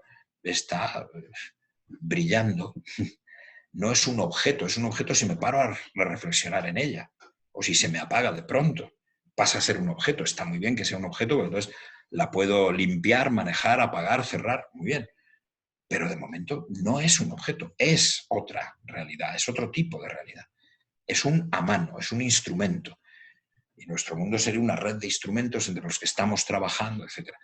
Luego, las descripciones habituales de la filosofía, incluso las de la fenomenología de Husserl, no serían suficientemente fenomenológicas. Pero este es solo el principio de Ser y Tiempo, cuyos trabajos son enormemente complejos. Porque, de hecho, lo que viene a sugerir Heidegger, si puedo ser tremendamente rápido en esto, es que nuestra estancia en el mundo, entretenidos en el trabajo con los instrumentos, ¿no? Nuestro cuidarnos del mundo, y emplea el término cuidado, el término socrático cuidado, nuestro cuidarnos de nosotros mismos, de la faena de vivir, cuidándonos de las cosas del mundo y cuidando de alguna manera de las personas que aparecen en el horizonte de nuestro trabajo en el mundo, etcétera, etcétera, que todo este cuidado no nos damos cuenta de cómo es realmente más que cuando vivimos una crisis de angustia, es decir, cuando el sentido de nuestra vida cotidiana desaparece. Y solo entonces somos capaces de tematizar nuestra vida cotidiana. Luego, el método de la fenomenología sería atravesar la angustia, una especie de atravesar el nihilismo, porque de lo contrario no podemos ser capaces de remontar sobre el nivel de esta vida cotidiana y tratar de describirlo bien. De manera que un fenomenólogo sin una varada de nihilismo no sería ningún fenomenólogo, si me puedo expresar un poco rápidamente, ¿no? Bueno, es una posibilidad, pero una posibilidad que está cargada de otras nociones teóricas verdaderamente, creo yo, de gran dificultad y de gran peligro moral y político. Mientras que, por ejemplo, Levinas, el discípulo del genial Husserl, que él dice, mi maestro era un genio, el problema es que era también un nazi, y yo soy un judío, a cuya familia mataron los nazis en Lituania, y yo mismo he estado en un campo de prisioneros en que me podían haber matado en cualquier momento. Caramba, esto es un lío. ¿Qué había en la filosofía de Heidegger que empieza tan prometedoramente? Dice, bueno, vamos a ver, no se trata de percepción de cosas, cuerpo, tiempo, no. Se trata de ponernos en otra perspectiva, de hacer una abstención mucho más violenta, que de hecho solo la angustia, o sea, algo así solo, algo como la insignificancia de todo, la nada de todo, me puede permitir ver. Bueno, Heidegger, pero Levinas, ¿qué hay aquí? ¿Qué hay aquí que pueda tener el peligro de que un genio de ese estilo acepte el carné del partido nazi y sea el primer rector nazi de la Universidad de Friburgo, el que le prohíbe a Husserl que siga utilizando ni la biblioteca ni nada y tal? Pero ¿cómo es posible esto? Y el que quiera ser el Führer de la Universidad Alemana. ¿Pero cómo puede ser esto? O sea, bueno, si él justo, Heidegger, ha estado criticando a los filósofos judíos alemanes neokantianos, y yo mismo me he burlado de Cassirer. Y entonces el esfuerzo filosófico de Levinas, que es realmente admirable, por dificultades que pueda tener, consiste en decir, no, No es el trabajo, los instrumentos, todo esto que ha descrito Heidegger lo verdaderamente primordial.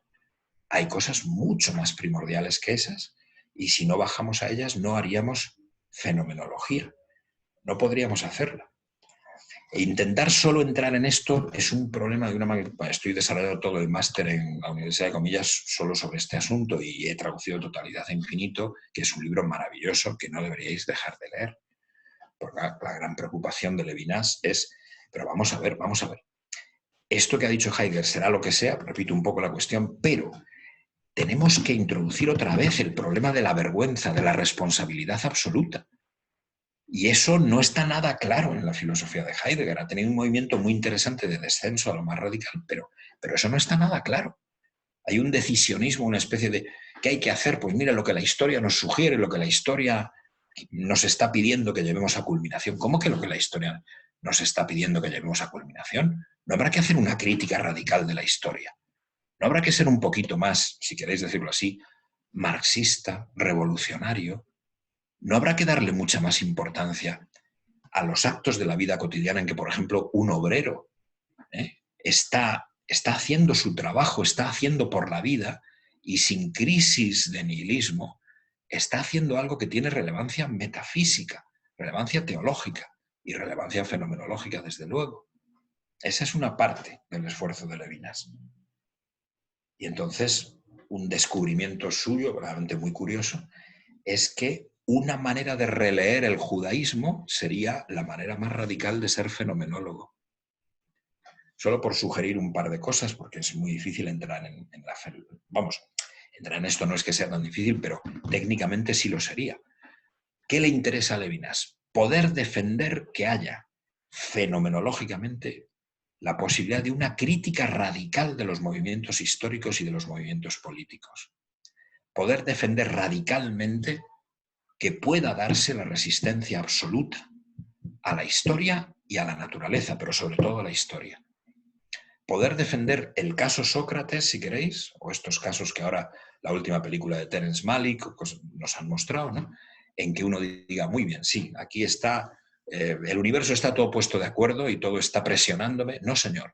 Justamente el hombre tiene en sí mismo una capacidad de misterio y de enigma cuya clave no es el tiempo, cuya clave es una especie de alianza, vamos a decirlo de esa manera, ¿no? Él lo dice, alianza escatológica, alianza anárquica, alianza con el bien platónico que me permita una resistencia infinita. No voy a resistir a lo mejor, pero ser hombre es tener la posibilidad de resistir. Y que haya que decirte, oye, vas a hacer traición inmediatamente y seguro que la vas a hacer, porque si no te arranco una uña y tal. Bueno, bien. Sí, pero tiene que pasar a través de mi tiempo el que yo me rinda o no. Bueno, ¿cómo expongo eso en términos filosóficos fuertes? Debería haberlo hecho Husserl, pero no ha conseguido hacerlo plenamente. No ha descendido a estos niveles. Heidegger ha llamado la atención sobre que la fenomenología debería ir a zonas que son como el sótano de lo que la filosofía tradicional ha sido.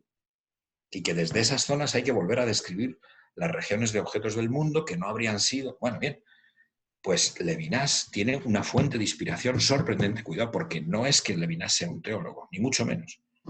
Pero Levinas se fía profundamente y encuentra cosas muy nuevas releyendo la Biblia. Una fuente judía. Cuidado, Levinas no es simplemente un pensador ni teológico, ni... No.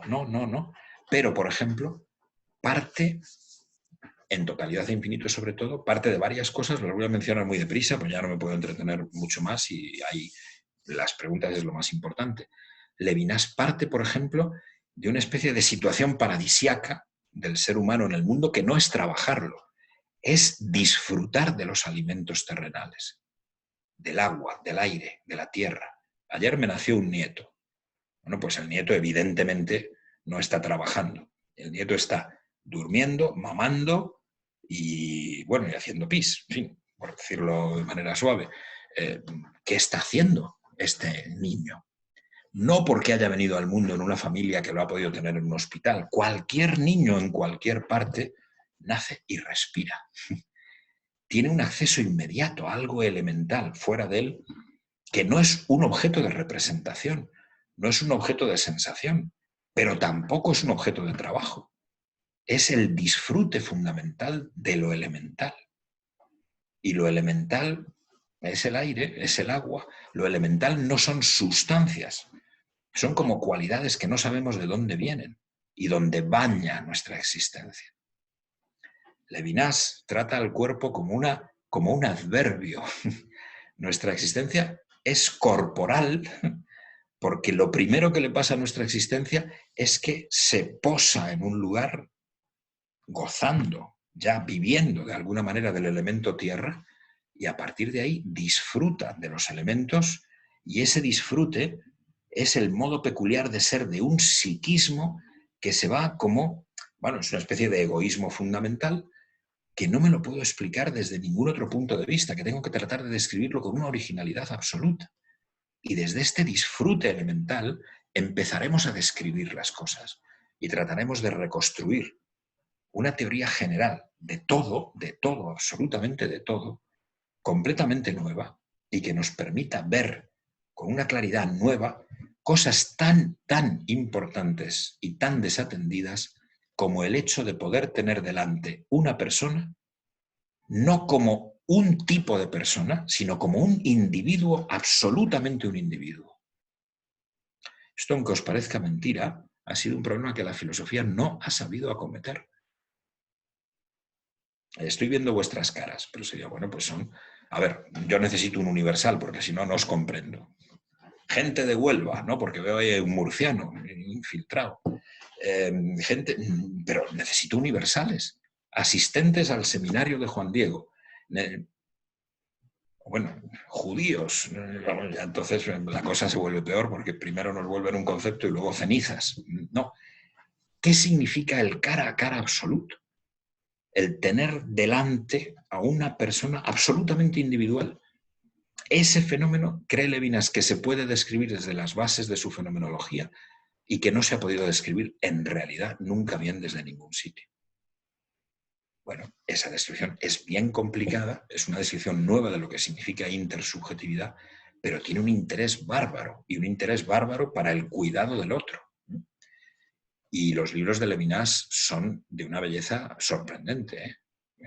Están escritos de una manera muy rara porque aquí Levinas, pues sus influencias son Dostoyevsky, el Talmud, en fin, la literatura rusa y luego, pero a la vez, claro, una absorción de la tradición fenomenológica fortísima.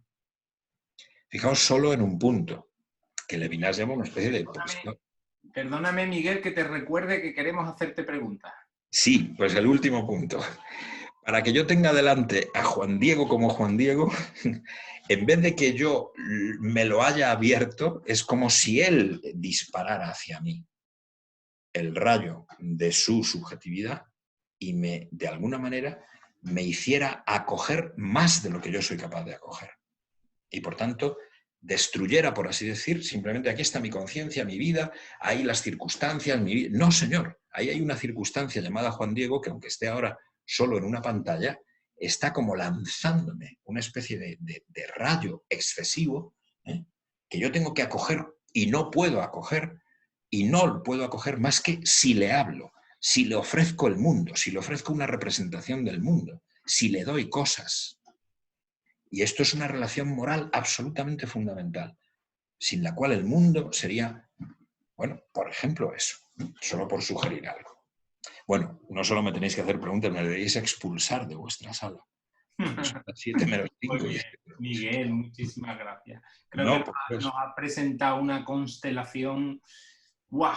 Impresionante, llena de potenciales lecturas y de ideas que no son nada de difíciles de traducir a nuestra realidad cotidiana. Eso. Para nada, solo hay que dedicarle un poquito de tiempo a aterrizar cada una de esas palabras que a veces nos faltan, pero ahí están. Bien, demos pie a que cualquiera de vosotros quiera hacer alguna pregunta. Sí os ruego, por favor, que sean preguntas, como ha dicho Miguel, que vayan al blanco, que sean certeras, que no sean intervenciones largas por vuestra parte. Muchas gracias.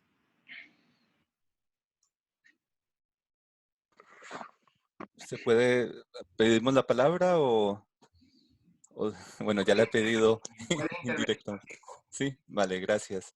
Bueno, muchas gracias, Miguel, y me alegra mucho y siempre es un placer poder escuchar y renovar todo lo que uno profundiza y al mismo tiempo comprende más cuando te escucha. Muchísimas gracias también a Juan y a los organizadores por el evento.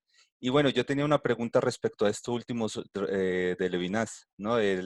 La posibilidad de que un nuevo foco, como tú lo planteas, un nuevo foco de visión fenomenológica para comprender y para poder profundizar sobre los fenómenos del mundo y de las regiones del mundo, que pueda ser ya el otro, nos pone en una perspectiva nueva para entender la relación de alteridad, ¿no? La relación de alteridad, la relación ética, porque no sería ya una mera comunidad, sino la experiencia del cuerpo a cuerpo, del llamado en el que el otro me obliga a responder, ¿no? Con su sola mirada ya está hablándome, ¿no?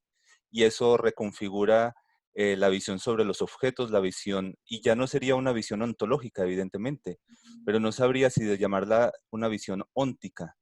Es decir, porque en esa visión óntica, si nos ponemos en un piso óntico, por decirlo así, un piso fenomenológico que se puede ver permeado por los discursos del mundo, por los nuevos discursos, por la transformación literaria, por la transformación artística, pero también por la transformación social. Es como si hacer fenomenología se viera obligado también a escuchar todo lo que los nuevos momentos, las nuevas visiones están logrando. Por poner un ejemplo, hace poco hubo un evento sobre fenomenología del dolor y del cuerpo vivido, ¿no? Entonces, a veces está precisamente la necesidad de salir, de describir el dolor o el cuerpo vivido obviamente desde un punto de vista heideggeriano es casi imposible por lo que tú exponías, porque el punto de vista es el ser.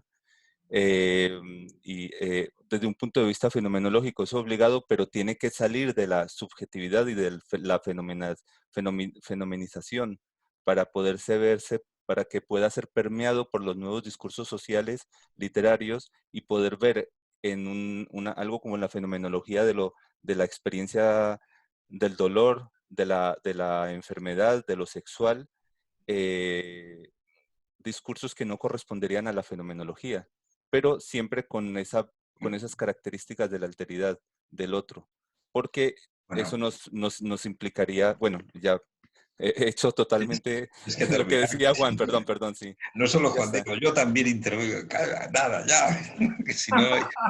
Gracias, Juan, lo siento. Bueno, muchas gracias. ¿No?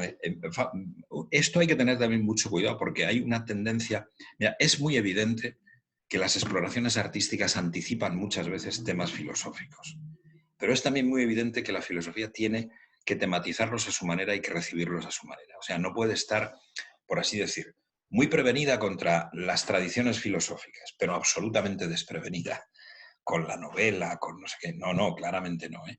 Puede haber ahí gérmenes de verdades muy importantes porque esto que ahora estábamos diciendo es que quizá el gran tema de la filosofía actual y el gran tema para vosotros siempre también es el tratamiento de la alteridad como alteridad. Y alteridad no quiere decir simplemente cualquier clase de otredad, sino fundamentalmente la alteridad del otro ser humano sobre el que tengo que actuar con pautas, con protocolos, evidentemente. El parto tiene que hacerse de tal manera y no sé qué y tal, sí, pero a la vez respetando ese profundo misterio que hay en cada uno y por tanto teniendo que deshacer, en cierto modo, nuestros protocolos porque la alteridad individual, única del ser humano que tenemos delante lo manda así. ¿Eh?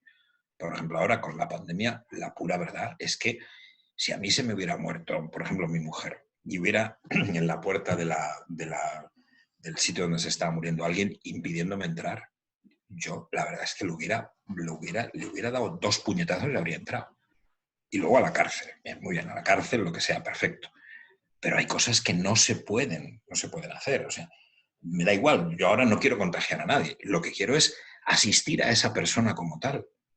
Y, bueno, yo qué sé, mostrarle que hay un amor último aquí que va a seguir ahí pendiente, porque no me puedo someter al tratamiento protocolario de los seres humanos, por muy importante que sea en enormes fases del tratamiento, sobre todo del cuidado médico, del cuidado de la enfermería. Eso es verdad. pero tengo que atender a eso otro. Si pierdo eso otro de vista, estoy totalmente perdido. Hay que tener cuidado porque ya no es solo la enfermedad, es la bioética la que tiene que aplicar ese tipo de restricción, ¿no? No modifica nada en los principios de la bioética si queréis, pero en el fondo sí, en el espíritu con que eso se practique por lo menos, ¿eh? Ahora habría que descender a la práctica, por lo visto lo va a hacer una profesora próximamente y si yo puedo, desde luego, querré oírla, a ver cómo lo practica. Sería estupendo, Miguel. Muy bien. ¿Alguna otra pregunta?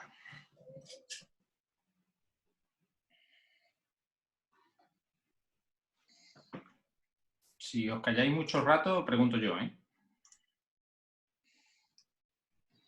Podéis activar vuestros micrófonos, no os tengo bloqueados en ese sentido. Bien, pues entonces intervengo yo, Miguel. Vamos a ver, a mí me quedaba como un resumen clarísimo, que quizás esté equivocado, pero espero que no. Actuar para poder conocer la verdad y conocer la verdad para poder actuar según la verdad. Sí. O sea, es decir, fíjate este mismo ejemplo que acabas de poner de la enfermera, que la enfermera o el enfermero en la puerta, o sea, es decir, en la puerta de una UCI, en la puerta de un centro de salud, haciendo de primer colchón corporal, o sea, haciendo de muro.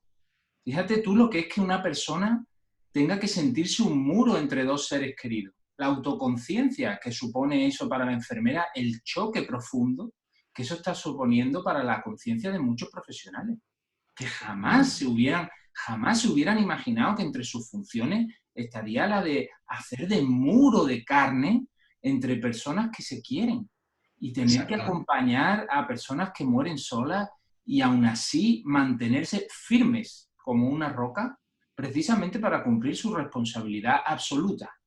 Sí. O sea, yo creo que cuando tú hablabas de la varada del nihilismo, ¿no?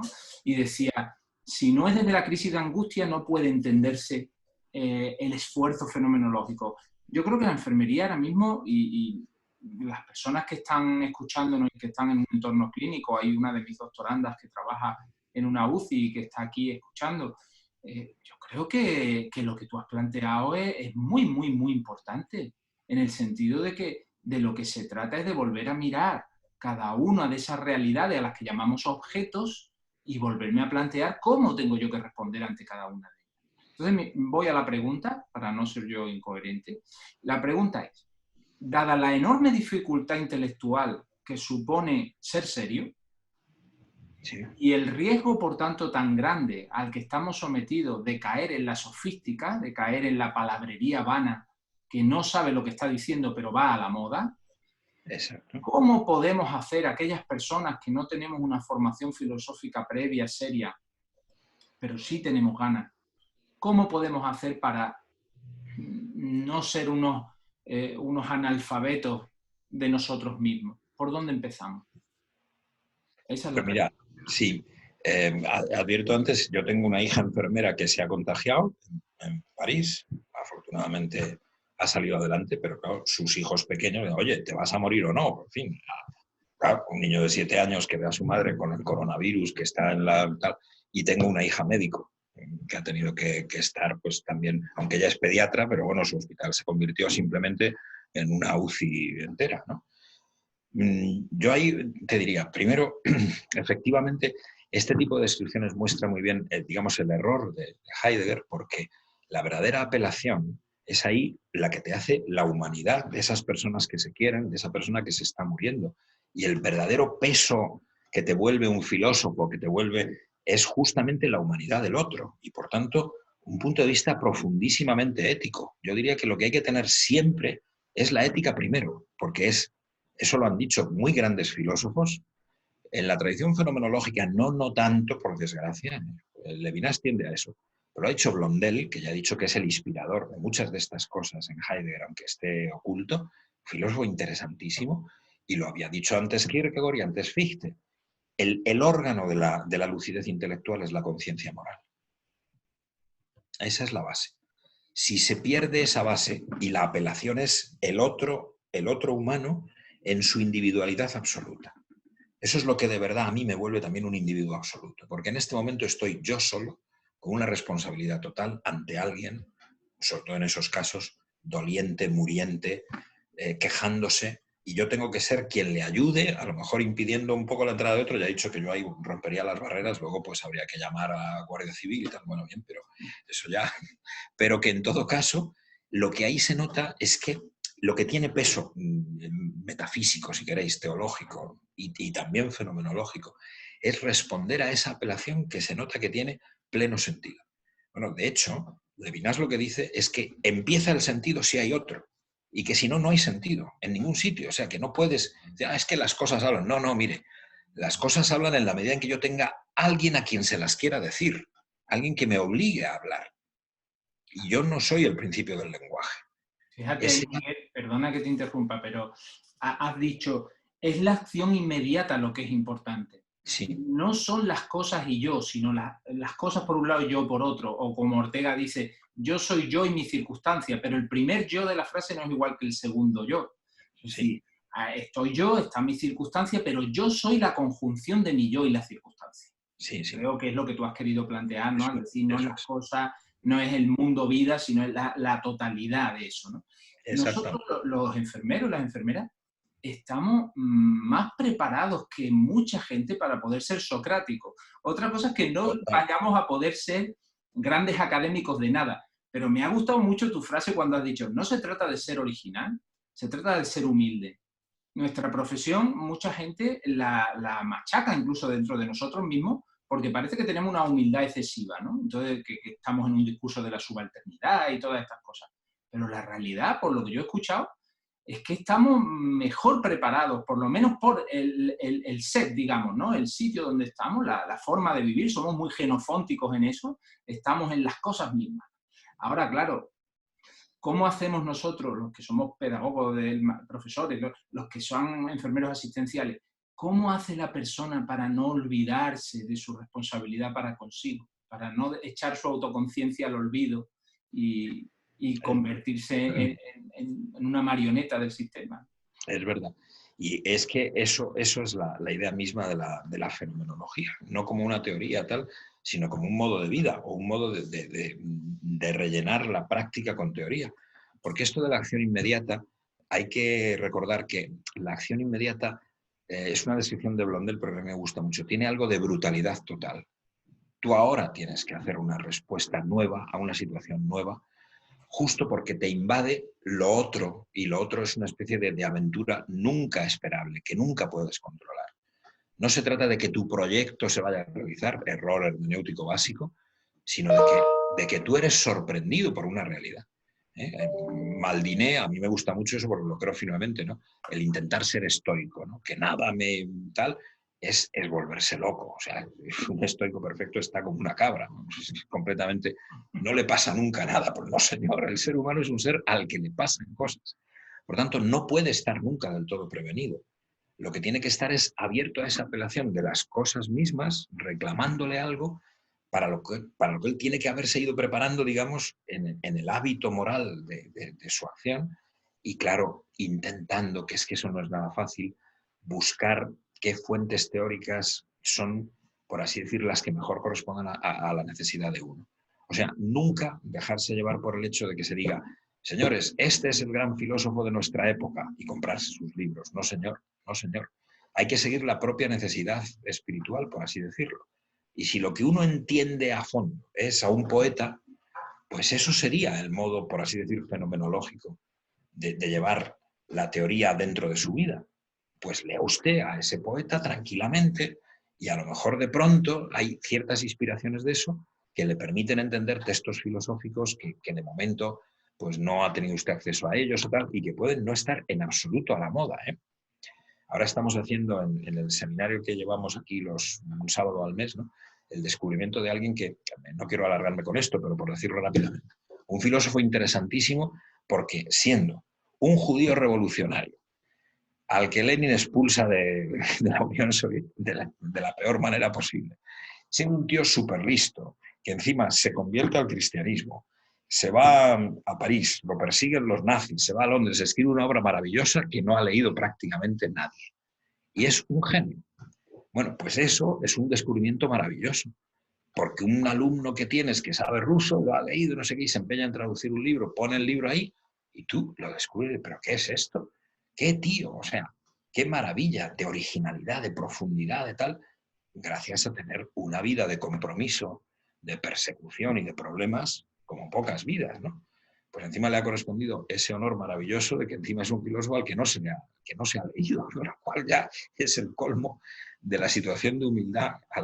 Ahora, ahí sí que yo creo que es una época esta en la que hay muy pocos maestros y los hay, pero es difícil verlos, ¿no? Lo que hay es una nube propagandística muy complicada, ¿no? Y, por ejemplo, pues yo al dirigir una serie de libros he pretendido desde el principio, pues hombre, que si uno entra en una librería y dice, voy a comprar un libro de filosofía, pues que a lo mejor haya la casualidad de que haya algún libro de filosofía en el estante de los libros de filosofía, porque si no, te compras la primera traducción mal hecha de un libro que no tiene ningún interés y te vuelves loco, y entonces, pero oye, mejor no leo, o sea, eso es un verdadero problema, ¿eh? Eso es muy complicado, ¿eh?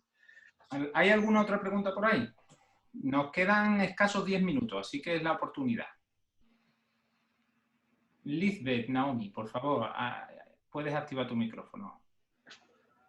Muy buenas tardes a todos. Yo aún soy estudiante de la licenciatura en filosofía y mi duda es, para poder alcanzar un nivel de comprensión alto, se necesita el uso de la voluntad. Esta voluntad alude al razonamiento, ¿no? Perdón, es que no se oye del todo bien. Si puedes repetir, por favor. Claro. ¿A qué alude la voluntad? No he entendido la palabra, no la he oído. Al raciocinio. Sí, pero por esto que decía antes Juan Diego, no se puede empezar a racionalizar y luego actuar. Acuérdate, hemos nacido de alguna manera en la verdad. No hemos nacido en lo irreal. El niño que nace, nace muy realmente y nace a la realidad y nace de alguna manera puesto en la verdad. Pero luego resulta que nos desviamos de la autenticidad de la verdad. Es decir, que nos llenamos de cosas, probablemente al socializarnos, al adquirir todo un lenguaje natural que ya es toda una teoría, hay muchas cosas de ese orden, ¿no? Tenemos muchas más cosas que palabras para las cosas. Y a veces tenemos palabras que no significan nada. Y tenemos que ser conscientes de eso. Es otra de las ventajas de saber varias lenguas, porque entonces, bueno, ya ves un poco las costuras de una y de otra y para qué son inadecuadas y tal. Entonces, vas a estar siempre forzada a actuar sin habértelo podido pensar todo. Eso va a ser así. Por eso necesitas que la conciencia moral te guíe lo más que puedas. Tienes que informarla y la conciencia moral la tienes que informar ciertamente a base de teoría. Y eso es complicado hacerlo hoy porque hay una inflación monstruosa de noticias en el ambiente. A mí me gusta mucho que Juan Diego haya empezado por Sócrates y por la sofística, porque esa sigue siendo la discusión fundamental. ¿Cómo resiste alguien en plan solitario? Gracias a la apelación del prójimo, gracias a haber cuidado al prójimo. Sócrates murió por filantropía, literalmente, porque se quedaba allí a ver si el otro comprendía que no sabía y que creía que sí sabía y tal, y lo mataron por eso. Es inexplicable, esa filantropía no se la inspiró el oráculo de Delfos ni nada de eso, es que es una especie de raíz humana de búsqueda del bien, pero que hay que practicarla. Sócrates empezó haciendo hoy bobadas y pensando bobadas, como cualquier ser humano. Y cuando lo vemos discutir con Diotima en el simposio para enterarse de lo que es el amor, la clave de la vida, las preguntas de Sócrates son unas bobadas tremendas, que se nota allí a la pobre Diotima diciendo, hombre, este chico, la verdad, en fin, a ver si progresa un poco porque me está aquí. Nos va a pasar a todos. Esa recuperación es que es el problema, esta especie de... Los cínicos decían desaprender el mal, ¿no? Y los fenomenólogos, bueno, pues una abstención que tiene una radicalidad que como no sea la acción misma la que nos vaya guiando, es que no podemos tener esa radicalidad ni en ninguna torre de marfil, ni en ninguna cátedra, ni en ningún sitio así. Fíjate, Miguel, mira, en ese sentido, perdóname que intervenga, pero decía Lisbeth del tema de la voluntad. Sabes que en nuestros días, yo creo que en eso estamos todo el mundo de acuerdo, cada vez se valora menos el componente que la voluntad tiene en nuestro desarrollo. No Claro. solo en nuestro desarrollo intelectual, con el hecho de valorar menos el esfuerzo del estudio, sino en casi todos los ámbitos de la vida. O sea, el sentimentalismo, por ejemplo, en el que estamos, quita de en medio todo lo que tiene que ver con la voluntad, ¿no? Pero esta palabra abstención que tú nos has traído hoy en su vertiente latina, no has insistido mucho en la griega de la epogé, pero fíjate, permíteme poner un pequeño ejemplo obstétrico, también una palabra latina y de raíz griega, que como matrono he vivido muchas veces, ¿no? Es decir, es el error como comienzo, el error como posibilidad de aprendizaje. Cuando hemos estado atendiendo a las mujeres de parto durante las últimas décadas, nos hemos empeñado en intervenir mucho, en regularlo todo, en intentar prevenir muchos riesgos, y eso nos ha convertido en gente intervencionista, actuando sobre las personas. Cuando ciertas matronas, ciertos ginecólogos y ginecólogas han ido viendo que abstenerse de actuar permite el desarrollo de mecanismos hormonales, como por ejemplo de una mayor producción de oxitocina y una disminución de la producción de adrenalina en el cerebro, eso tiene un efecto tan importante sobre las mujeres que fíjate que hemos dejado de hacer radiopelvimetrías, que eran unas radiografías que se hacían para ver si los niños cabían por el canal del parto. Fíjate si se puede hacer un intento fenomenológico más profundo que intentar saber antes del parto si el niño va a caber o no va a caber. Pues se dejó de hacer, porque se ha demostrado que la abstención, la epogé en la actuación, hace que la realidad natural de la mujer de parto pueda sacar un niño que teóricamente era imposible sacar. Sí. Entonces, creo que es una manera práctica de poner sobre la mesa de qué estamos hablando cuando hablamos de epogé y recuperar un poco ese contenido voluntarista en Husserl, de decir, oiga, si usted quiere conocer la realidad, tiene usted que hacer un esfuerzo. No se contente con lo que le vienen vendiendo los neokantianos o los hegelianos de izquierdas o de derechas. Usted vaya a las cosas, pero por usted mismo. Póngalo todo en cuestión. No sé si ando muy equivocado en el planteamiento, Miguel. No, que va, es un ejemplo magnífico, ¿eh? Es un ejemplo magnífico. Esa apelación moral, si no la sigues, es que es imposible. Y te lleva a unas posiciones teóricas nuevas.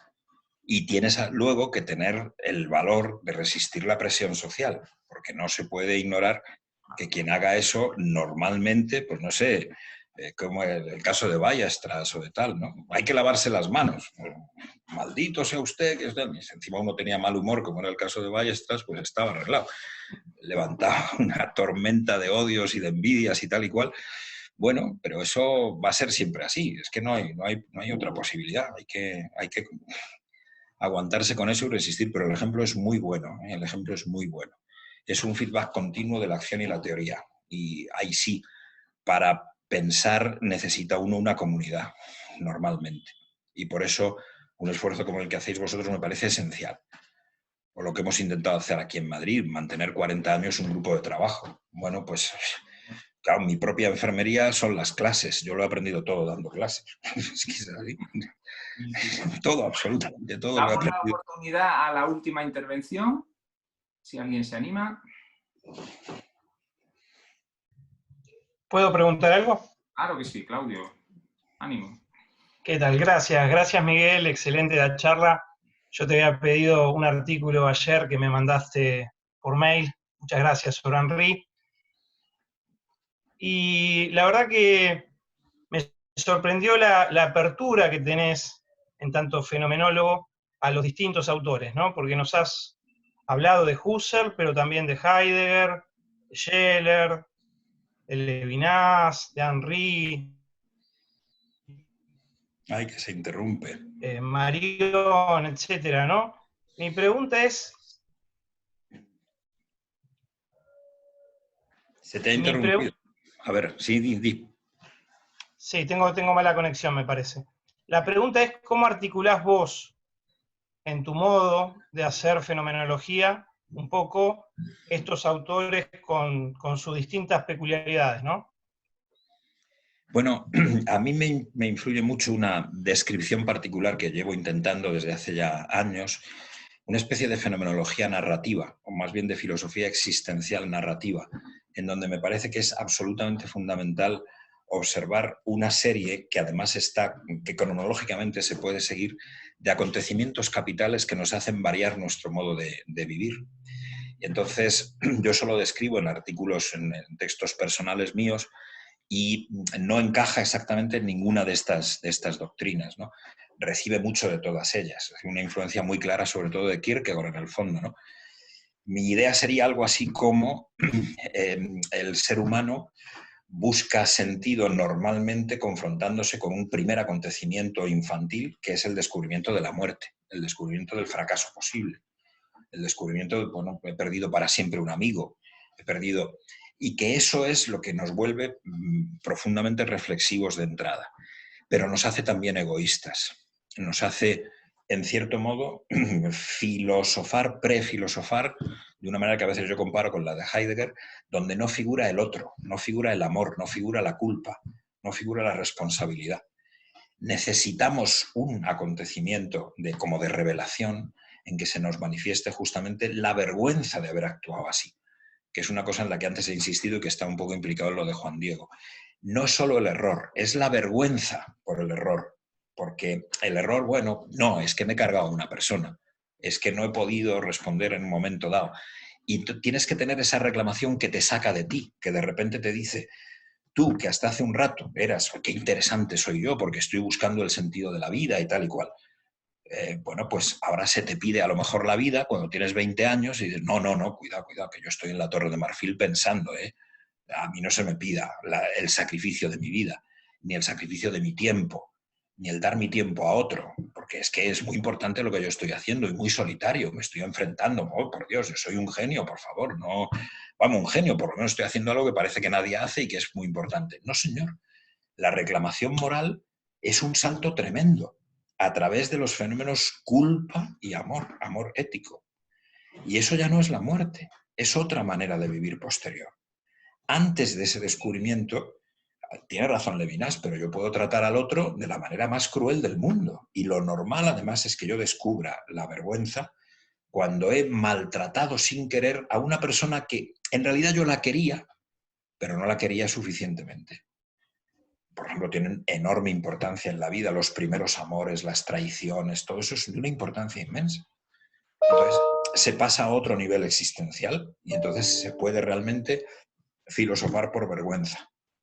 Pero luego todavía hay más, ¿no? Que en esa tarea podemos convertirnos como en personajes que van haciendo esto que llamaba Kierkegaard, ¿no? El estadio ético de la existencia. Uno va haciendo de sí mismo un verdadero homenaje, en fin, qué bueno soy yo, éticamente no hay nadie como yo, llevo adelante unas cosas fenomenales, es que hago un seminario mensual desde hace 40 años, que bueno, esto ya, vamos, es el remedio de todos nuestros males. No, señor, estás haciendo algo que aún no considera la alteridad del otro en toda su profundidad. No has llegado al momento de enfrentarte con el acontecimiento decisivo del perdón, del tener que pedir perdón, del pedirlo, del recibirlo, del saber darlo, ¿no? Y eso abre a una perspectiva nueva. La eternidad irrumpe en el tiempo, en ese momento. Por ejemplo, en ese instante se abre la posibilidad de lo realmente, por ejemplo, de lo cristiano, del monoteísmo ético, en serio, del judaísmo, del cristianismo. No solo de la filosofía, es como un paso más allá. Pues, por ejemplo, esa serie existencialmente es fundamental. Y a lo mejor hay gente que no da ni siquiera el segundo paso, es decir, que descubre la muerte, pero ahí se queda y la olvida. Y, bueno, yo creo que eso es una manera de enhebrar muchos acontecimientos, muchos sucesos, ¿no? Es solo el orden del descubrimiento, no es el orden del ser, pero el orden del descubrimiento es fundamental, fenomenológicamente es fundamental y para el cuidado del otro es fundamental. Lo que al final descubres a lo mejor es una perspectiva, no sé, axiológica y ontológica, que es más bien la de Platón o la de Levinas, pero has tenido un recorrido que necesitas hacer hoy en unas circunstancias especiales y que yo creo que, por ejemplo, estaría marcado por eso, ¿no?